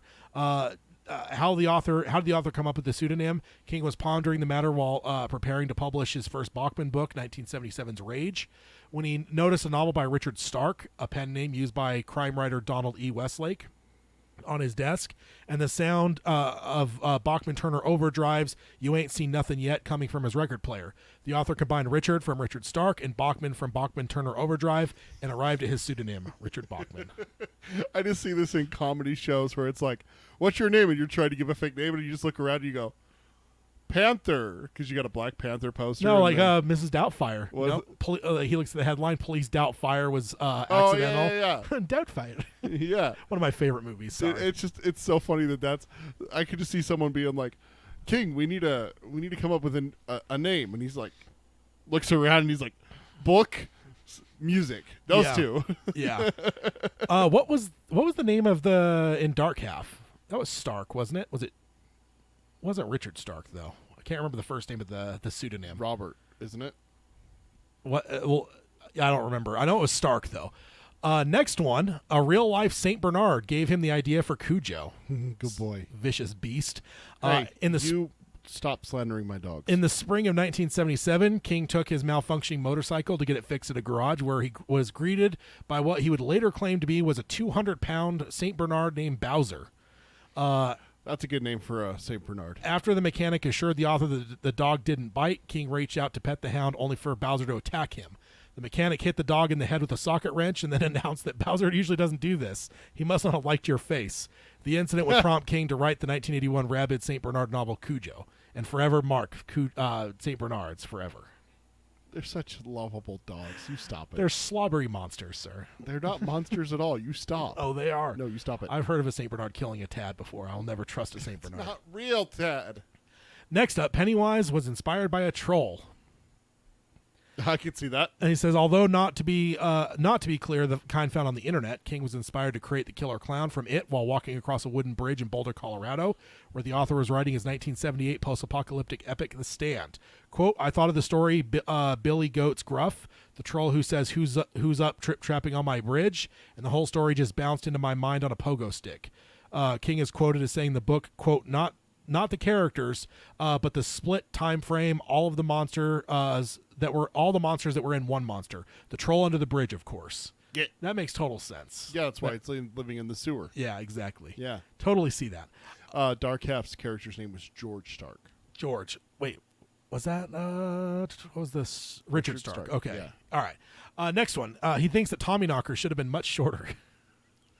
Tommyknocker shouldn't have been written. Anyway. King's hefty 1987 sci-fi novel about an unearthed spacecraft was written at the height of the author's addiction to alcohol and cocaine, is one of the author's least loved offerings. The book critics, including the now sober King himself, quote, the book is about 700 pages long, and I'm thinking there's probably a good 350-page novel in there, he says.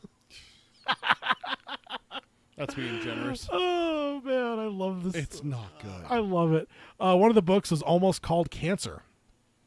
When King came close to dying when he was hit by a van in 1999, during his recovery, he wrote a book about 4 friends dealing with an alien virus which caused people to excrete creatures out of their butts. Dreamcatcher. The author planned on calling the novel Cancer until Tabitha convinced him to change the title. King finally published the book in 2001 as Dreamcatcher. And then it says in parentheses, though, alas, the change in the title could not prevent Lawrence Kasdan's subsequent 2003 big screen adaptation from being something of a disaster. Alan showed up.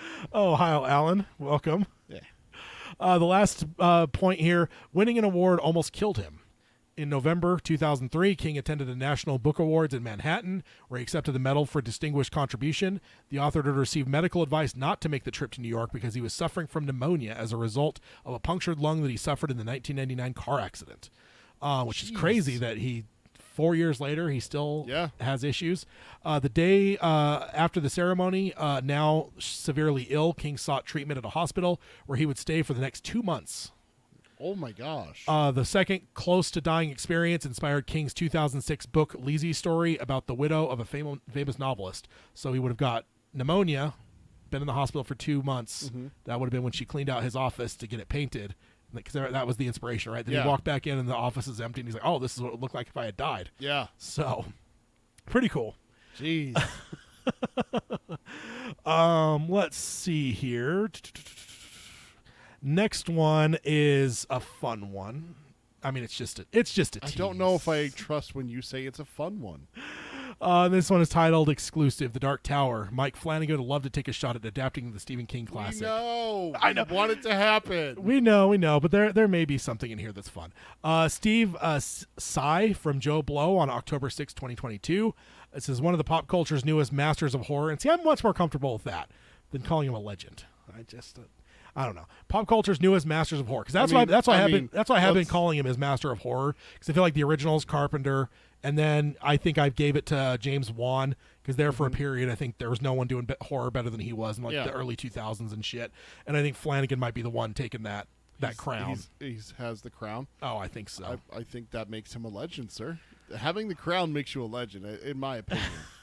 I'm just saying, I can go back. I think it's like 3 or 4 episodes. I could go back and have you be like, Flanagan's the best thing in horror right now. Like he's the best. Yeah, he's absolutely the best. I'm not shitting on Flanagan. I'm just saying legend just sounds weird in my. It doesn't feel right coming out of my mouth. It just not even saying that he doesn't deserve it. It just doesn't feel right. It just doesn't feel like he's been around long enough to be a legend. I don't know. Flanagan would deglove you over that statement.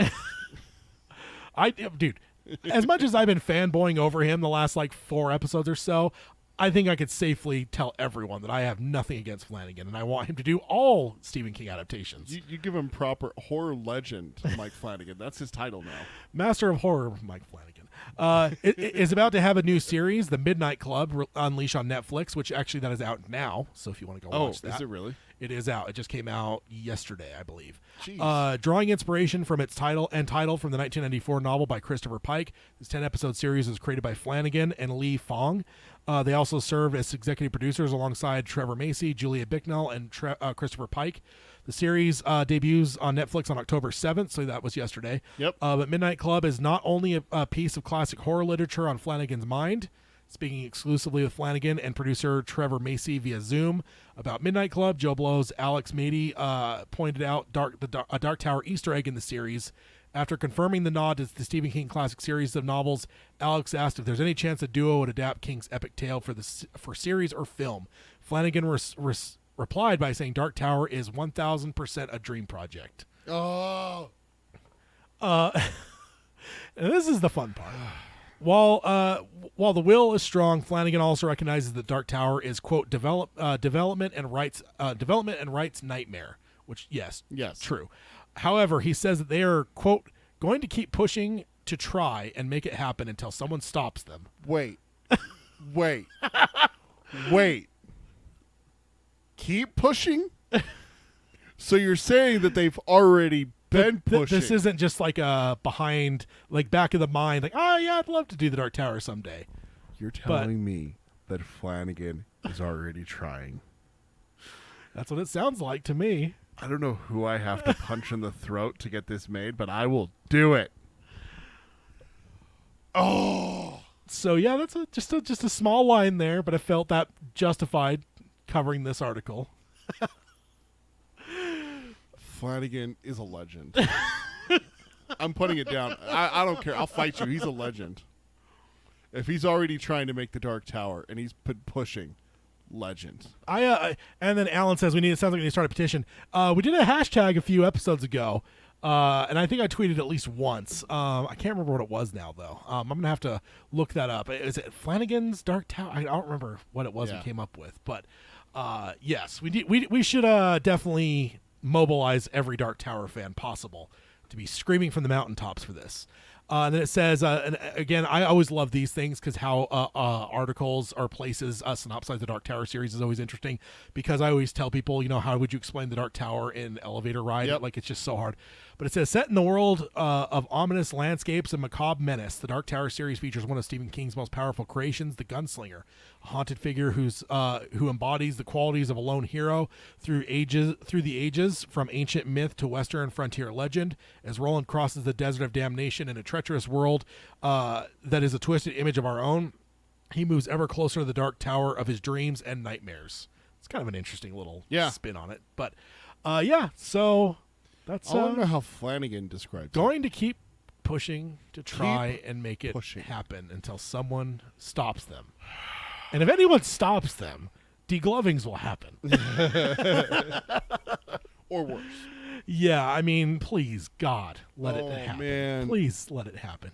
What do we got to do to make it happen, Tad? Like, seriously, like, do we need to start a petition? I mean, I think social there- media would be a good Yeah. outlet, certainly.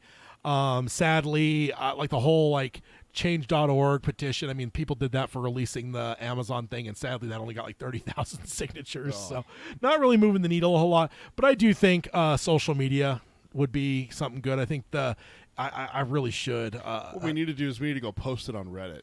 That's where stuff happens. Like what do you mean? Like on the Dark Tower subreddit. Like post what?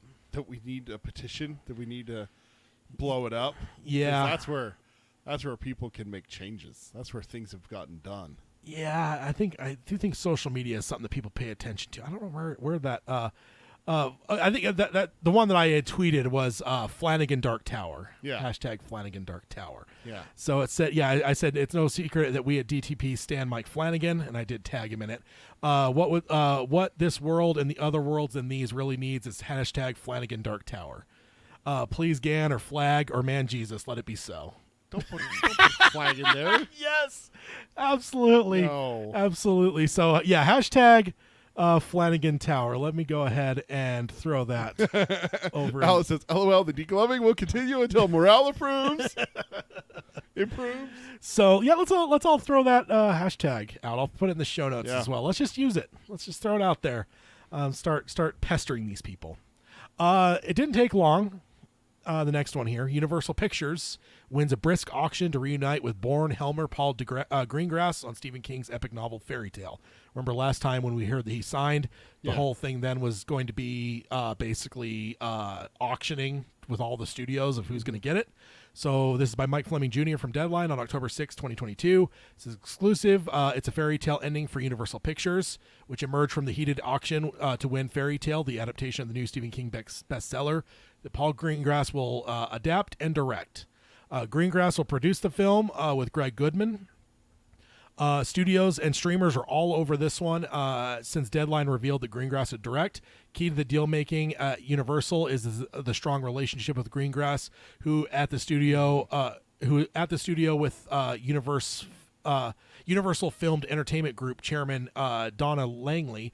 Greengrass directed the Bourne films, United 93, and most recently Tom Hanks's Star News of the World at the studio. So it sounds like he's kind of a Universal guy. So it probably wasn't much of a It's kind of one of those like it's like Flanagan, right? If he was going to do something, chances are Netflix probably has the first bidding rights at whatever he's going to do. I'm thinking about making this show, and Netflix is like, "Is there degloving?" And he's like, "Yeah." They're like, "We're there."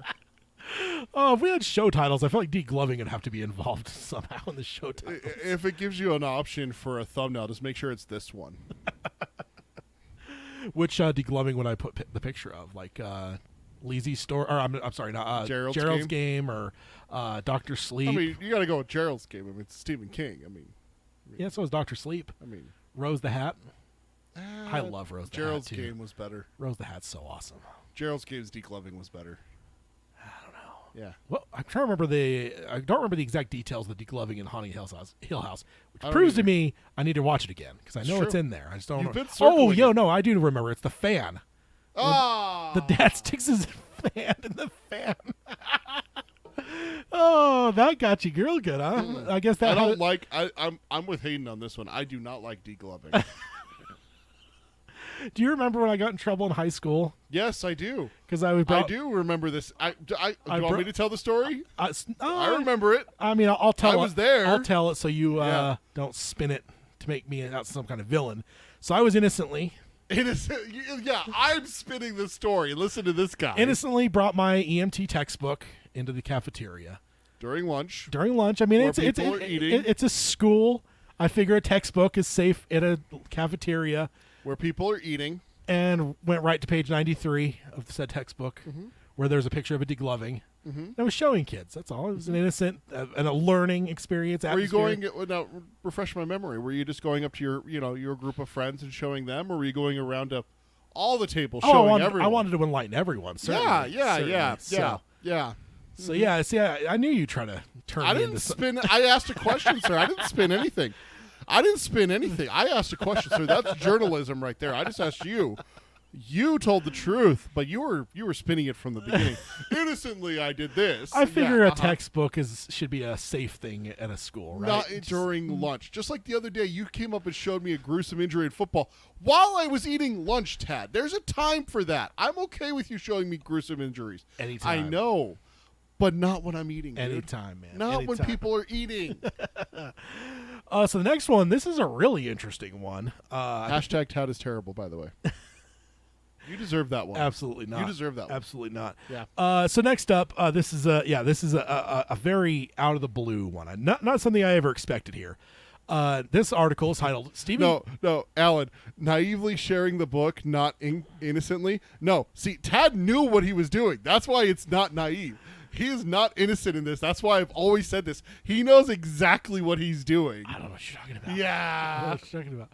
So this one is titled Stephen King says he'd love to direct another movie. Oh God. And this is by Scott Wampler from Fangoria on October 7th, 2022. Yesterday. And this is John Lee Hancock's. It says John Lee Hancock's adaptation of Stephen King's Mr. Harrigan's Phone hit Netflix earlier this week. And to celebrate the arrival, streaming giant had a fun little interview with the master of horror about how the film came together, King's favorite King movie, and what his writing process is like these days. It's an enjoyable read. But then, right at the very end, King says something that we really didn't expect him to say. This is straight to the Q&A. Netflix, you've written screenplays, acted, and even directed with Maximum Overdrive. If you had to choose one of those to do again, which would it be? And King says, I'd like to do them all. I'd love to direct another picture because Maximum Overdrive was just like, quote, earn while you learn. I knew nothing going in, and I learned a lot of stuff since then, and I think it could probably do a better job as far as writing the screenplay. Sure, I'd love to do that. And acting, I'm not very good at it, but... ... Just bring it on, man. And, we've been talking about Joe Hill said he would love to direct a remake of Maximum Overdrive. Let's let King... Let them both do it. No, just have King do it now. And then King do it. 20 years from now or so, Joe Hill can do his version of it. But I would love, dude, can you imagine King coming back and doing a 2022, 2023 Maximum Overdrive, dude? Just imagine the kids that will be killed by vending machines. Oh, dude. Absolutely. It would be one of those like ones that have like bottles in there. Yeah. It's shooting out energy drinks, so they're even bigger cans. Bigger cans. Oh, yeah. More damage and stuff. Exactly. And he says, the article goes on, that's right, over 35 years after directing Maximum Overdrive, King now says he'd love to direct another film. And also, I'm going to pause and say also, in the modern day, how much more things have machines in them? Yeah. We're a much more technological world now than we were then. Is it machines, or is it... See, you could adapt it to where it's like microchips. Technology, yeah. Yeah. And then he says, this is a surprise... for a number of reasons. For one thing, Maximum Overdrive was somewhat infamously a very troubled production, and the resulting film didn't exactly set the box office on fire. Years later, it's a beloved cult film among certain section of King fan base, but it's taken quite a while to find itself in that position. Dude, and it wasn't that way before we watched it, but ever since we watched it, I'm like, I fucking love that movie, dude. It was amazing. I'm a horror guy. That's exactly the kind of movie you want to see. Perhaps in the intervening years, King has decided that he'd like another at-bat. Maybe after visiting untold number of movie sets over the past few decades and observing other filmmakers as they adapt his work, he simply feels the itch to give it another go, to not go out on the one and done of Maximum Overdrive. Whatever the case may be, we'd certainly be interested in seeing him take another swing at it. One cannot help but wonder what a Stephen King movie in the 2020s would look like. Yeah. Exactly. Especially if it was another Maximum Overdrive. Maximum Overdrive 2. Or...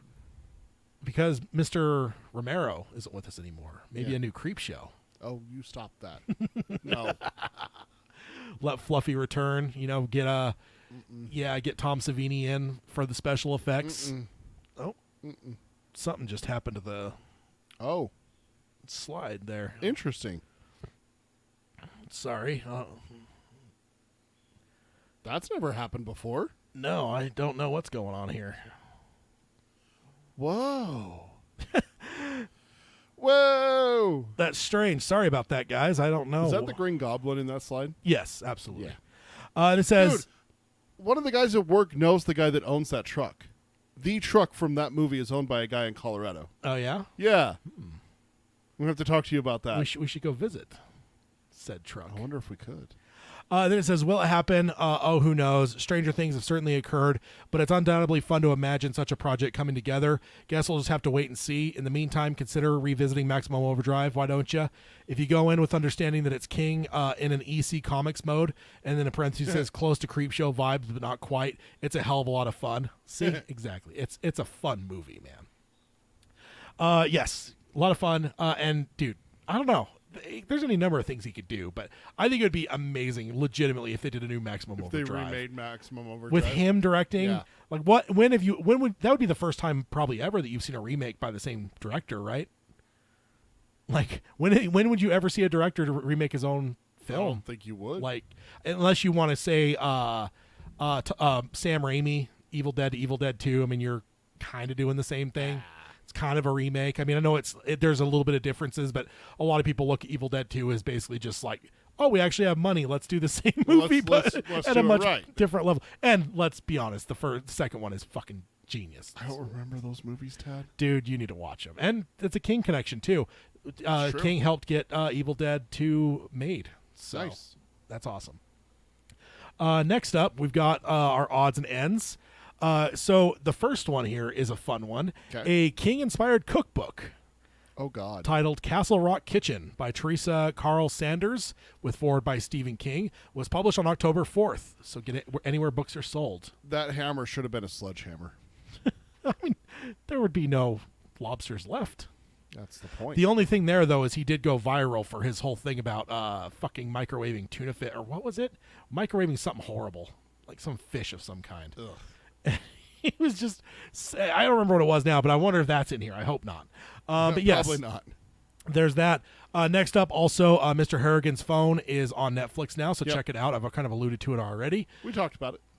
I have not watched it yet. I should have watched it last night, but I watched something else with my wife in Yeah? the spooky season. What's that? We watched Hellraiser on Hulu. That dropped. Oh, the new yesterday. one? Yeah, it dropped. okay. It dropped yesterday, or I haven't watched it. Just the new said one new. yet. Yeah, oh, Dude, it was yesterday. I will say, if you're gonna watch it, please watch it with Hayden. Yeah, I mean, Please. I've seen the original with it. He's not into it.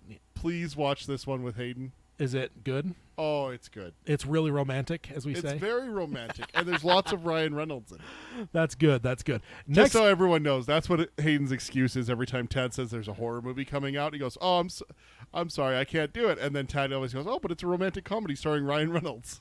yeah, Wasn't that a trick to get him to see a movie once? Isn't that where the joke came from? the Amityville Horror Yep. remake. Yep. That's what had it was. Ryan Reynolds. It did have Ryan Reynolds. You said it was a romantic comedy, and then no. No, it was not. So the next one here, I had to share this one as a music fan as well. So this place called Vintage Rock and Roll tweeted, "Is God Only Knows by the Beach Boys a better song than Yesterday by the Beatles?" And King retweeted it with one word, no. So No. and I will say, King is not a very he doesn't have brevity is not in King's forte. Yeah. Even on Twitter, his tweets tend to we've covered a lot of them here. I mean, even when he does a recommendation, it's at least a sentence. So the fact that he This show is this. Really recommend it. oh, and also he had a period there too. So Yeah. no period. Like so, and I will say I love the Beach Boys. I love Pet Sounds. It's one of the greatest albums of all time. But absolutely not. Like, come on. Come on. Yes. Sorry. Next up, speaking of Hayden, one that I want to get him to go see, Uncle Stevie recommends. He says Smile opens this weekend. Good, scary horror film, but the real surprise is Sosie Bacon as Rose. What a hell of a performance.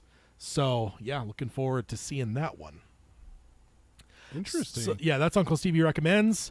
Let me go ahead and so Palaver. I've got a Palaver question. Okay. So, say Mike Flanagan gets his green light, He's working on it. and we're getting a Dark Tower series. What are some of the non-obvious moments that you have in your mind that you're most looking forward to seeing? Not it doesn't have to be just one. It could be a handful of them. But again, non-obvious, so it can't be Blaine. It can't be like Sure. I'm trying to. I just want to get past like those ones that we Like the big moments. yeah, those The ones- big moments. ones that we've already talked about. Like, what are some of the smaller moments that would be like, I can't wait to fucking see that on screen? I had her name, and then I was thinking about Rhea? it. No, Cordelia? Stop it! It's someone. Sylvia Pittston? It's someone good. Stop it. River Crossing, the leader of River Crossing, Oh, Aunt Talitha. Aunt Talitha. Yeah. Tabitha jumped into my brain. Aunt Talitha. And everyone in the giving- chat chime in as Yeah. well. Like, what are some of the less obvious moments that you can't Mm-hmm. wait to see in a Dark Tower adaptation? Aunt Talitha giving Roland The her cross. Yeah. Mhm. That whole that whole goodbye, and then if Eddie explains like why they can't stay and how it's Eddie explaining it, not Roland, that one would hit hard. That one would hit way harder than it should, and everything like that. Just like you have to leave them behind, you can't help them and stuff like that. Yeah. That whole scene right there, that Flanagan would really do that well. The Flanagan thing is being cheeky. I'm just saying in general. Yeah. And let's say we're getting a full-on adaptation. It's come to mind because I'm watching like House of the Dragon and stuff. Sure. And it's just interesting to like listen to these podcasts of like hardcore George R. R. Martin book fans. And there's just these times where there's, oh, dude, you know, like when this moment happened, I've been waiting for this since they announced this show and stuff. And it made me wonder. I'm like, of course, yes, you're gonna get like, let's do away with like the Blaine, the mono, and like what would you say, probably like the first door. There's just maybe all three doors. Like, all three doors. The like- moments in between the doors would probably be big. even Tull is probably a big Tull moment. is huge. Blaine, the wolves in book 5, The final show of the wolves, the tower itself, the like, tower itself, Eddie's death, Jake's death, yeah, kind of Boy's those, death, yeah. Susanna leaving. I don't know that it would register as Major Swall say it. King showing up, Yeah. that would be because, dude, Do you still think it would happen? I hope so, dude. Yeah. I think Flanagan, because we've actually heard King say that he requested of the film folks that if it were to pan out that he didn't want that to be included. But I mean, Flanagan also, he probably was also told by King, I don't want Kubrick's film being referred to in the Doctor's sleep. So I think Flanagan would be like hold his ground enough to be like, I've got to put that in there, man. Yeah. Like it's just too Dark Tower to not It's Dark. include it. It's what Dark Tower is. Baraki says Eddie and Susanna falling in love. Captain David says I'm always touched by Roland reuniting with Shimi. That's a really good that'd one. be a good one. Yeah. My all-time favorite. I would absolutely want to see Flag get eaten. How dare you? Absolutely. That is definitely like the highlight of the series for me is watching him just. Then I can't wait for that ringing of Oi. No, like we a- already said that. like That's a dish major rag. moment. You can't talk about No, that it's one. not. Sure it How is. is that a major moment? It's one of the most beloved characters. It is the most beloved character according to the fans of this podcast. Dying. That is absolutely No, a not major dying. moment. Talking Oh, quick. wrung out. Yeah. Yeah, that's Tull, sir.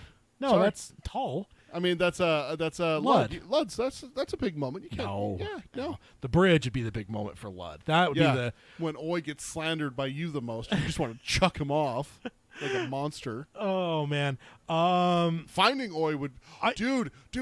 The first time seeing Oi, just the first That's time. a big moment. No, That's a big oh, moment, man, dude. come on. You know that's a big moment. Like for every Dark Tower fan that's ever read the books, to finally see him on screen, that would actually be one of the biggest moments of the whole thing. Shardik. Shardik would be fucking Dude, nuts, dude. Flanagan doing Shardik. yeah. Oh, I'm like, Oh. Another, yeah, I guess it maybe counts with the doors, but the other big one is the shootout at Balazar's. Like Yeah. that's a fucking Yeah. just. There's so many of these big moments. It's like because if we did this without the I'm trying to get past the ones that we would just immediately go to. Oh. I think some of the stuff with Brown because I just think there's something Yeah, about yeah. that scene that would just I feel almost like they'd almost like blur the lens a little bit to where it's just kind of Is it like him? even you as an audience would be like, is this even real? Like what's Yeah, going on here? What is this? Baraki says the bar fight and drawing. Yeah. And the Traveler's That's- Rest yeah. doesn't count. Travelers, the In 4. confrontation with the big coffin hunters. The bar scene in Yeah. 4. No, that's big. That's big? Because we've had this conversation before when we talked about. Okay. And I think so. I'm just trying to, and I don't remember all of them, but I'm Oh, just trying okay. to say let's get past those and get to like Aunt Talitha. That's a good one. Maybe the one that I'll say is the town meeting thing in 5.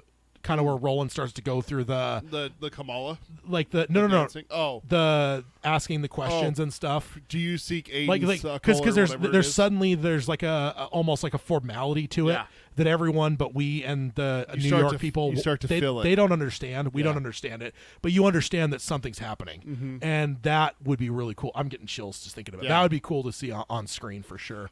Jake's freak out on the cab driver.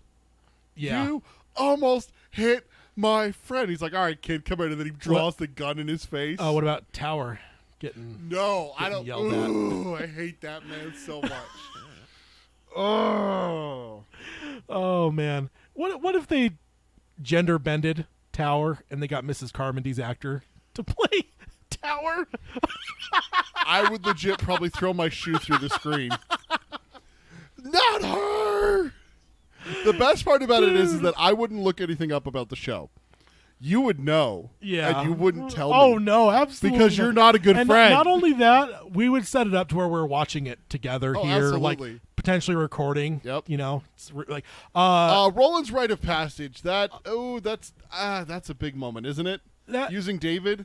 I can't wait to see that, but I think that might be a big moment. I think along those lines, if you want to go that route with like the flashbacks and everything of Roland, I think the confrontation with his father.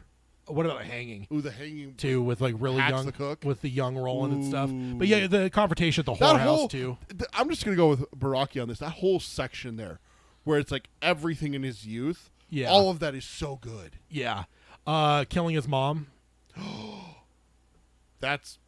Isn't that big? Dude, that's big. Like, I mean, it's big for the story, but is it something that, like, if I told you to give me your top 10, do you think it's going to ever fall in your top 10?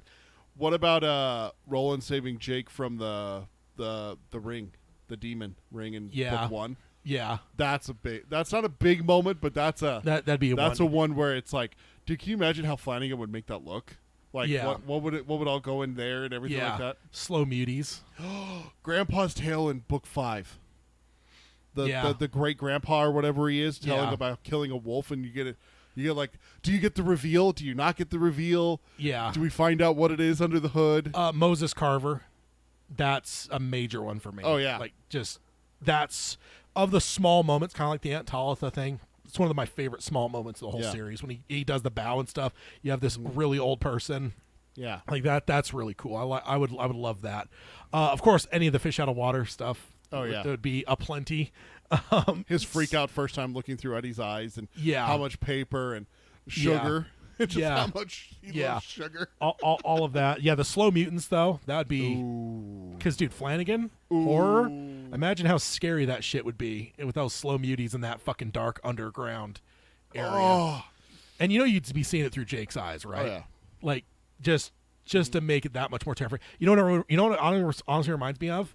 The dumbwaiter in Haunting at Hill House. Oh, when the kid gets lowered down, dude. Yeah, you know what Flanagan would do? I would be willing to bet money on this. I bet Flanagan would make it where Roland has to leave Jake. Yeah, they split. I think they would get split up, not by choice.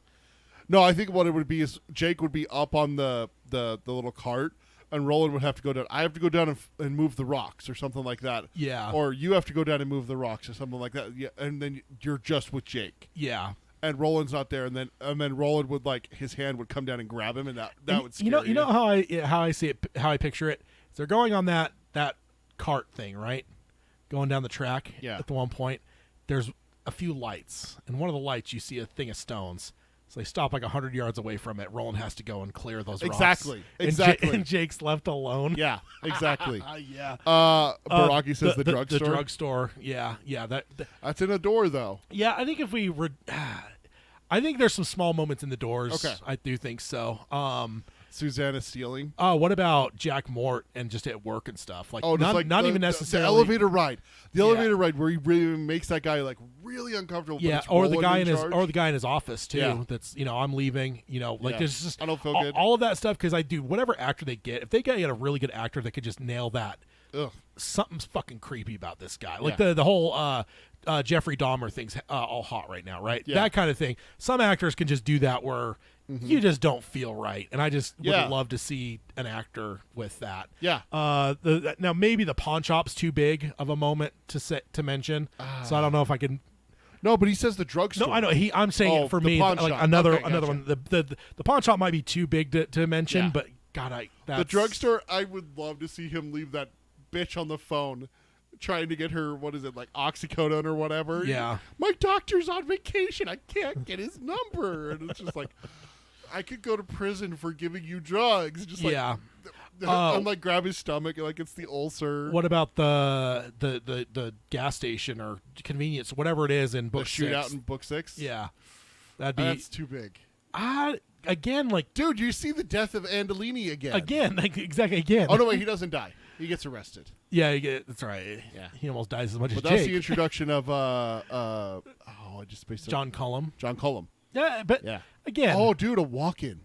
oh, dude, yeah, the walk-in. The walk-in. What's I forget his name. Yeah. I'm blanking on the name of that walk-in. That because again, that's kind of like the questioning of the town in book 5. Anytime there's like one of those moments where suddenly something is like more elevated and it feels like it's part of the larger like Gilead line, it just I dig the fuck out of that shit. Yeah. Yeah, there's so many moments, but yeah, that's why I was just trying to like wanted to get past the really obvious ones because I feel like we would just end up being like, oh yeah, Blaine and this, but it's the smaller moments that I want. What about Roland with the gold in book 1 With Allie, I like- can't make change for this. in the bar and like the way Yeah. everyone's just eyeballing him, looking at him, like 'cause I feel like that's almost the tension of the showdown in 4. Because you have a lot of tension there, dude. Everyone's like eyeballing There's a guy that daggers gets up. at him. There's a guy that gets up to approach sit him. back down. Exactly. Yeah. Just that would be a cool like set of scenes to see, Yeah. Robert says Callahan and Jake in the Dixie. and then a pig Nope, emoji. no emojis. Thank you for the emoji, Robert. I appreciate it. Dixie pig there. Yeah. Stop it. No, that would be a good one too. Yeah. Yeah. Of course, I can't say Callahan's backstory because that's a big one. Yeah. Because, and again, we I heard. think I got to go with Flag's death. That because I think Flanagan would absolutely nail that. and we don't have to be a. I'm not just trying to poke the bear, but No, but we don't have to put it down to one either. I Yeah. said, what are some of your moments? Because I Yeah. don't want it even to be down to just, you have to pick one. but just because I'm trying to think of imagine- what are some of those like not. They're not MVP moments. They're those ones that are going to sneak Oh, up on you, right? Dude, Roland teaching Susanna how to skin and cure a deer and everything like that in Empathica. Yeah. Like when they're like freezing to death and stuff like that, and then they finally get the deer herd and Oh yeah, Baraki says the Orizas, the story in 5. Yes. That's a really good one. Yeah. Yeah, I think there's a lot of stuff in 5, man. There's a lot of like small moments in 5. I mean, even just like imagine the light lightness, like light in terms of not heavy part of your like not lighthearted, but there I almost feel like your heart would be lifted seeing Jake just playing Dude, with Benny Slightman. Benny Slightman Jr. Yeah. Like Dude, just things like that would be dude. really cool. Book 4. Blaine's dead. They're in Kansas, and Jake sees Blaine again in the little tiny track. Yeah. little one, and he just sits down. That right there, that moment. Ooh. Yeah. Also, right there where they find out about the stand and like the plague and that ravaged the earth. And Oh yeah. Takuro's spirits and the Kansas City monarchs instead of royals and just Yeah. all that kind of stuff. It's just like, wait, what? What about Irene Tassenbaum? Did that dog just say fuck? That's not a major moment.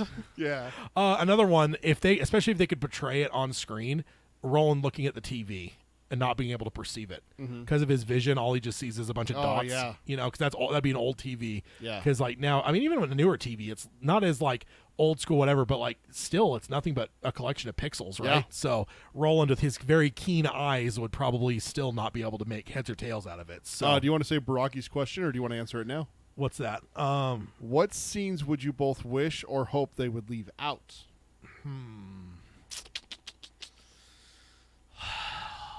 I don't know if I want to see the brick.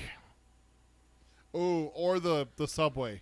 I think even the subway, I'm not as because But the brick on a child. the brick on like a 5-year-old. Oh, Like, God. I don't know about that. The fabled A train, I think I'm a little bit okay with, especially because there's going to be the come around for Mort. Yeah.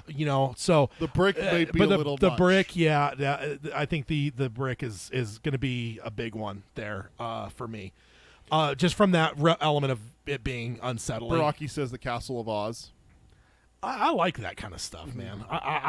For me, I like that. Yeah. Like, I know some people like whatever, but it's that I can strange. I can see why they would leave it out. It's that strange magic, though. It's kind of like, Yeah. I wouldn't want to see the removal of lightsabers or Sneeches or Doctor Doom looking like. I would want to see all that because Yeah. I think that's all the strangest that makes the story. I Sure. guess for me, I'm trying to think if there's anything else I'd want to leave out.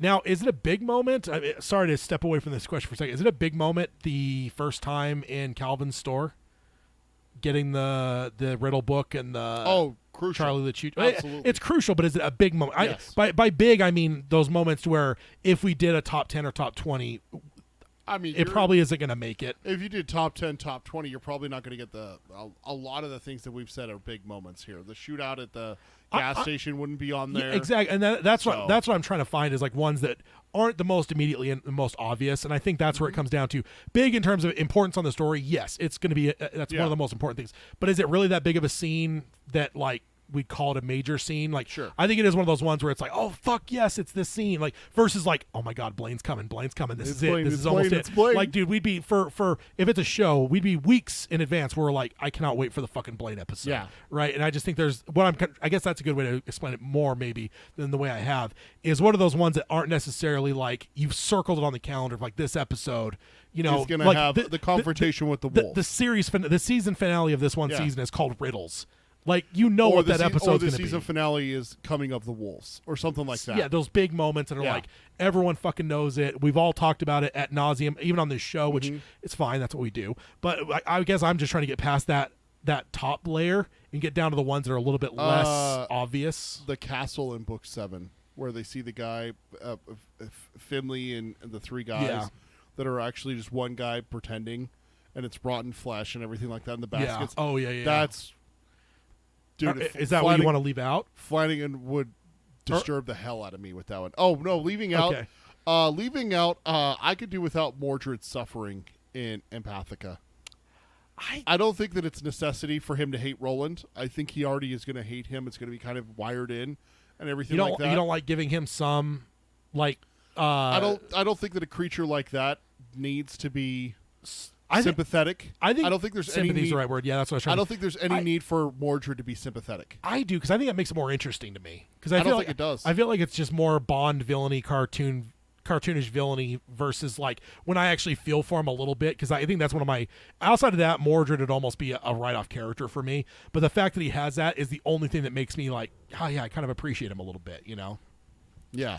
What about Rhea and the Coffin Hunters? There's a small scene for it when they hand over they come to take the ball from her. Mm-hmm. Again, it's very big on the story, but wouldn't be the most huge scene we'd be waiting for. But because it's just one of those weird things, like they're both there in the story, but it's so hard to imagine. Because it just feels like two different worlds, right? A witch and these gunsling, like these like. No, I mean rogues, it's important. gunslingers. It's important to show that they went and got it, and Yeah. everything like that. I guess I'm sorry. I am stepping back to the previous topic of small moments. That isn't one to leave off. Ones you want to leave off the inspection by Rhea. Have her just coming back from it when she meets Roland. You can. How do you have her meet Roland? then? No, you can convey that it happened, but I don't want it anywhere near that scene. I was gonna say I don't want to see the mayor dry humping her in the closet. That I don't need that. Yeah, groping or eyeballing her maybe, but I don't need to see that. I don't need to see that, especially with someone who's supposed to be young. I mean, I know they're going to age her up. Obviously, that's going to be like the obvious choice to do, but still, I don't need to see that and just make him a widow.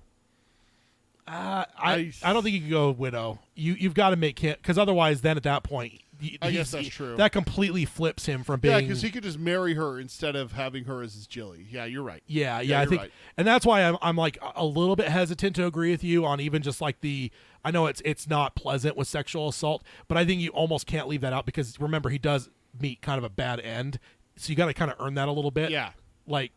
And I don't know, is just the fact that he's replacing his wife, unless you really up his abusiveness, but potentially to his wife, like verbally and shit, to where it's just like, it isn't just this quiet, Instead like of, whatever, but it's like, hey, you fucking hag, I'm not. Like, make him more Henry VIII kind of thing, where it's just like, you piece of shit. Yeah, it's something like if that. I could kill you, I'd have your head chopped off kind of thing. Yeah, exactly. Yeah. for sure. Absolutely don't ever want to see any of the counting in book 4. I don't need to see them counting horses at all. I think what I would do is that's going to be like a Breaking Bad level montage, where it's just like a couple minute montage. You got some kind of music playing over it as it's just cutting to different like short shots and scenes Shows of them like counting nets, looking at a piece of bark. Yeah, really you're covering like potentially weeks worth of work, but you do it in a couple minutes. You know? I wouldn't even do a montage. I would just have one scene where it's like the Game of Thrones battles where it's like them, they walk in, hey, the battle just ended, but you didn't see a single. No, part I just see a scene. I just see a scene starting them walking into the bunkhouse, and Cuthbert throws his. No, literally, Alan has a thing of bark, and he's like going through it, and then Cuthbert walks in and throws his hat down. And he's like, 3 weeks. 3 weeks of counting cows. Are you kidding? No, of counting nets. Are you kidding me? And Roland's not there because he's off having sex with Susan. Yeah. What about I don't want to see the death of Ermont. Why? Evil little snake trying to bite people. I love snakes. Snakes are fun. Snakes are fun, but not when they try to bite you. That's when it's no good. No, that was just to get a reaction out of you. Baraki says, I think they could go simply and edit down a lot of the stuff under Lud with Gasher and TikTok. You just have the scene where Susan really reveals the truth to Roland out on the drop. That's a good one. Have her just meet him walking back, but you don't reveal what happened to her up there or what's going on, because then we don't know. We're in the dark as well. Obviously we know, but I think for me, I think it's just you play around that scene where you just, as an audience, never bring the audience inside that hut. Sure. But I think I want that initial scene with her with the ball, and I want like her to be kind of thrown off guard because the girl's early. You know, I want some of the abusive nature to be shown that she's a witch, right? Yeah. And then it's like, okay, come on in, let's get this over with. And then you cut to like her afterwards, like just cut around it to where we're never inside there. And King doesn't go that far into it, right? He keeps it pretty, overly for the most part. I mean. No, it's just like Baraki says it when we were talking about the mayor in the closet. Yeah, no need to get explicit. Exactly what you're saying. Yeah, exactly. That's exactly it. One that I'm not going to say I don't want to see, but one that's going to be tough is Slightman the Senior after the fact. Ooh. When he finds out his kid's dead. Do you even kill him? Yeah, I think you got to, man. That's so bad. That's that might be Michael Scott level almost of like just horrible awkwardness, right? No, that's not like the awkwardness. That's when I start feeling bad, and I shouldn't feel bad for a piece of shit like that. That's not the social awkward stuff like Scott's tots or stuff like that. So it's a different. Not the No, that's where it's. Oh, not the hide my face in it like you showed me that video the other day. that was just bad. We're not going to talk about that, but yeah. Different vein, but yeah, absolutely. But yes, one thing we can say for the show is anytime I find a video that is awkward, Peter sees it. Yeah, I bring it to him, and also every time I think of Scott's Tots as an episode, I make sure to mention it to Peter so he knows. Oh yeah, and he's Alan says it could be summed up in the past tense too, which absolutely it could. Yeah, and that's what Baraki was saying is just have her reveal the truth to Roland out on the drop when they're together one time. Yeah, and just be like, this is what happened, I think that what the reason I'm saying to edit the way I'm thinking is because you do want to establish that she's a witch. You want to establish that she's well regarded in the community. She's not like one that they're going to like grab and burn because she's a witch, right? Like they count on her for services. Also, you got to establish the ball because that's going to be one of the most critical aspects of the show, right? Have the first part of that scene, the conversation about getting wood and being proved and everything like that, have that happen outside the hut. Have her send her around to go get wood. Have her see the ball, and then when she comes back to deliver the wood, the door closes and you don't go in. The camera never goes in. We don't need to see that. What about looking in the ball with the floor liquor and all that? No. all that stuff. My mouth. The fact that she gets up and spits out split. Oh, God.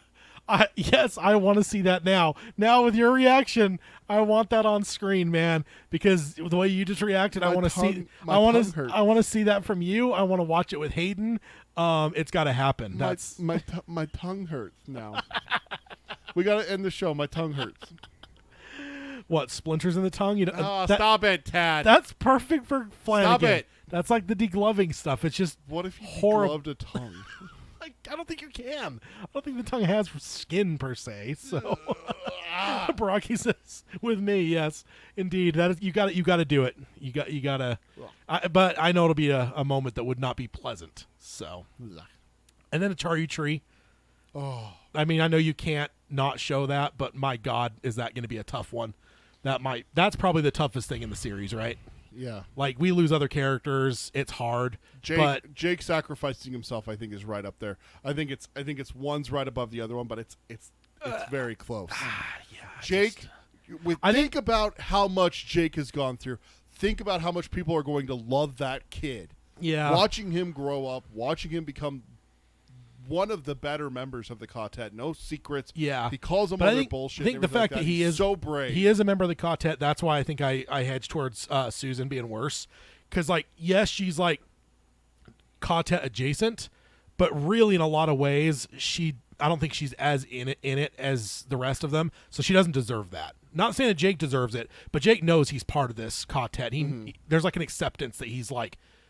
And She joins Roland's quartet in the cemetery. She's part of it. I don't know, man. She is. They absolutely hatch a plan for her to go back with him, and he's going to be married to her and everything like that. Baraki says the haircut scene with Rhea. I don't know which one's worse, Susan or Jake, but all I'm saying is that Oh, one is top and the other one is second and very close. No, I'm not downplaying Jake. I'm just saying that there is an element of Jake being trained for a period of time. He knows he's involved. Susanna it feels like is kind of collateral damage a little bit, and just the worst fucking people. I mean, our top two most hated characters came down to Cordelia and Rhea because they're fucking horrible. And that whole honestly, I remember the first time I read it, dude, I was like wanting Tull. I wanted Roland to come back and just massacre everyone in that town. Everyone. No one survives. Like, I wanted an absolute fucking bloodbath. And maybe that says something about me, but I just a little bit. I had no compunction at that point. I'm like, I want everyone in this town dead. That's the worst. I think that's the worst part about Jake's death is there's not a villain that I can go, Cordelia, Rhea. You know, I can't direct my anger at anything. It's just Jake being so good that he saved Roland's life. It's the sacrifice that he makes and everything. It's all internal in the book. In Roland, where in his mind, where he's like, "I'm not going to let Jake die. Like, it'll be me." You know how you convey that in the show? How he tells Eddie, "You're going to be in charge," because I think what's coming. I don't think I'm going to make it. And maybe even you're talking like after Eddie gets shot. No, have it before they attack. You or maybe it's even right before he gets shot. You know, just somewhere let him convey that like you're going to be in charge because I have a feeling the way things are going, it's going to be me or Jake, and I won't let it. I won't let it be him. Yeah, he doesn't get that feeling until he goes back to try and save King. So it's going to be interesting how they would do that. I think you could adapt it. I just think there's got to be a way to convey that because like the night before the attack, up on the ridge, something. I just think you got to convey that because that's I really think one of the most low key moments of the series to where we could overlook it, but it's like Roland there was trying to sacrifice himself to save Jake. He was, and that's the only reason. And the only reason he didn't is because he had the pain. Because of King. Mm-hmm. Yeah. So I just think that's a huge I was actually thinking on that moment a little bit earlier today before we even started recording. So that's kind of fresh on my mind a little bit. But I just think you've got to let that be in the show somehow. And I think the only way you could do that is like have him talk to Eddie in some way where it's like, Eddie, you're going to be in charge. And Eddie's just like, what the fuck are you talking about, dude? Like, dude, you're not going anywhere. Yeah. And maybe it's even about Algo Ciento. He thinks like the way this is going, like we're probably all not all gonna make it, and I won't be Jake, and just I won't let it be Jake. Yeah, and just something like that, just some way to convey it to where we know where Roland's head is at, so that when that van thing happens, you know,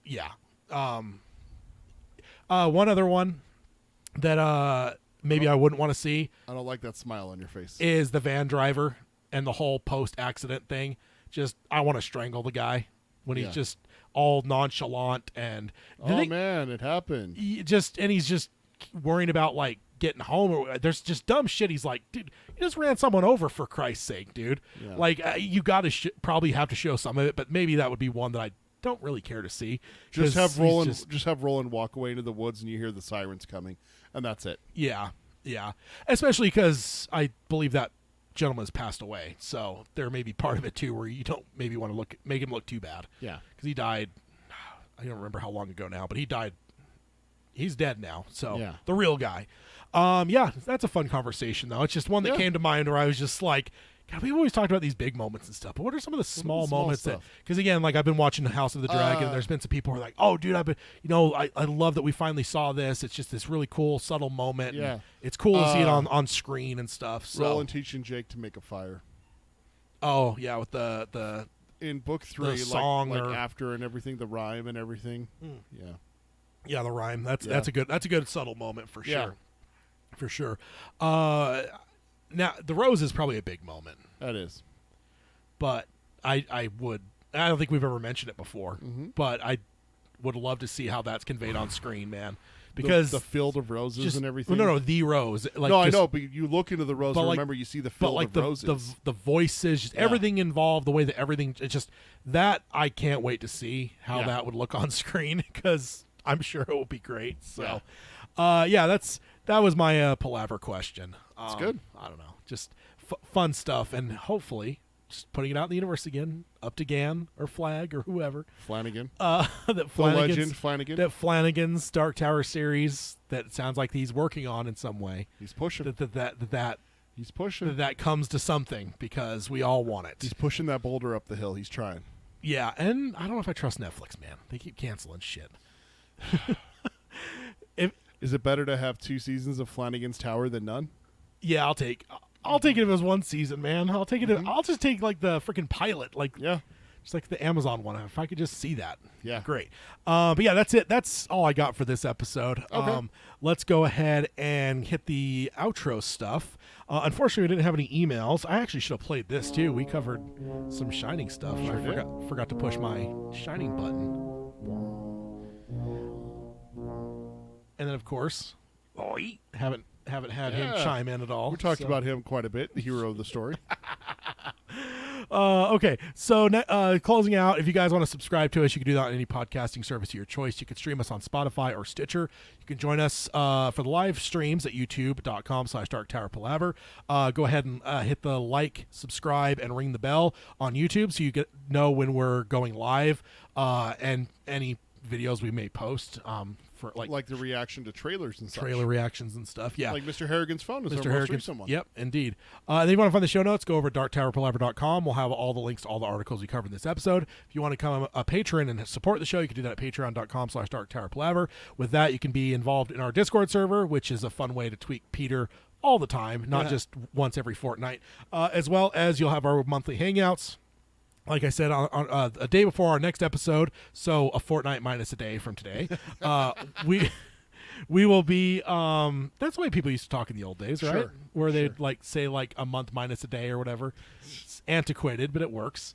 It's better than not saying fortnight. We'll be covering Dr. Sleep, the movie. Both I'm going to do both the extended and the normal theatrical cut. So Just the extended for me. okay, that'll be because the reason I'm doing both is just because I've seen Dr. Sleep probably less than 5 times, so I don't think I know it well enough that I want to make sure that I'm clear what's changing as I move into the director's cut. So it's not gonna be like one sitting where I watch it back to back, but I'm gonna like watch it and then probably like the next day I'll watch the director's cut and have both of those in my head. I haven't watched director's cut yet, so I'm excited. Neither have I. I'm So. excited to see what else got all added there from Yeah. Mr. Flanagan. Maybe another degloving. And then if you want to contact us, Peter can let you know. Like, for instance, if you wanted to complain about the number of degloving mentions in this episode, you could email us and let us know. Yeah, absolutely. No email jingle for you because we have no emails. We gave you a courtesy one last time, so no email jingle unless we get more emails. So email us, darktowerpalaver@gmail.com. Our social media is at darktowerpod. That's the Twitter. That's at darktowerpod. And then our Facebook is facebook.com/darktowerpalaver. Our Instagram is darktowerpalaver. That's all one word, no spaces. And then check out our merchandise is tpublic.com/user/darktowerpalaver. Indeed. And then I do want to see, I missed this here. Alan says the doorway in the cave with the Manny would be crazy to see any of the scenes. That's true. That'd be kind of like one of those, like the rows, right? Be like, how the fuck is this how is this all how does gonna that work? You know. And the Manny are interesting to me. I think they're They one of are. my favorite, like just small, insignificant they're not like massive parts of the story, right? Sure. I just love them. There's something fascinating to me about them. So, because it's the world building stuff, right? There's this weird religious sect, and like there's like the one daughter that's like the daughter of one of the Manny, and That married a rancher. it's just that whole. I can't wait for that whole section. And then it says particularly when they send Eddie, Jake, and Oi. Something flew past his head, barking like a motherfucker. I love Oi. Just seeing Oi like torpedoing through the fucking thing, getting sucked into the door. Yeah, that'll be great. And you got to play that for laughs, right? Oh, yeah. You don't want people like worried about him, so you got to like play that in like the silliest way possible. Yeah. Like, yeah, it'd be great. Unlike the bridge, where maybe he's in danger. He is in danger because if you're writing it, you're chucking his ass off. See, you have a couple episodes too, most likely, to introduce Oi, so people are all in love with him. So that by the time you get to the bridge, you're gonna have people freaking like on the edge of their seats, like freaking out that they're gonna lose the little furry guy. Yeah. It's Stephen King. People will just know Stephen King, dead animals, that could happen. Pet Cemetery. I did see a tweet that made me laugh. It said something like, the cat in Pet Cemetery is a horror icon, but I don't get why. All it does is bites people and trips people. That's basically just doing basic cat shit. It's like, wait a minute. It's right. This person's right. I don't remember if it was a guy or girl, but I was like, it's totally right. Church, there's nothing necessarily evil about it. It's just a normal cat. All cats are trying to kill us. All right. All that tangenting aside, we will sign off on the podcast by saying long days and pleasant nights. Long days and pleasant nights, folks. And then everyone in the chat, thank you guys for joining us. Yes. You guys are awesome. Thanks for being part of the conversation. I love seeing things like Baraki saying I'm with Tad. I love seeing things like that. I'm sure whatever it was I was saying was agreeable, right, Peter? No. Yeah, you guys are awesome. Alan, let's see, Baraki, and then we had let's see, Captain Daveman. Agamorphy was here. Agamorphy, yeah. And then all the silent lurkers as well. Yeah, you indeed. don't have to chat to be recognized. Indeed. Robert as well. And then who knows? Robert didn't shine that Carol was here, but maybe she was. Maybe she was. All right. We'll see you guys in a fortnight here with book club. I think we forgot to do the calendar at the first part of the episode, but yes, it is a book club, part 19. Oh, say thank you, son. For the Wastelands. So coming right along, we'll follow Roland and Oi deeper into the barren wastelands of Lud. So see you guys in a fortnight. Bye, everyone.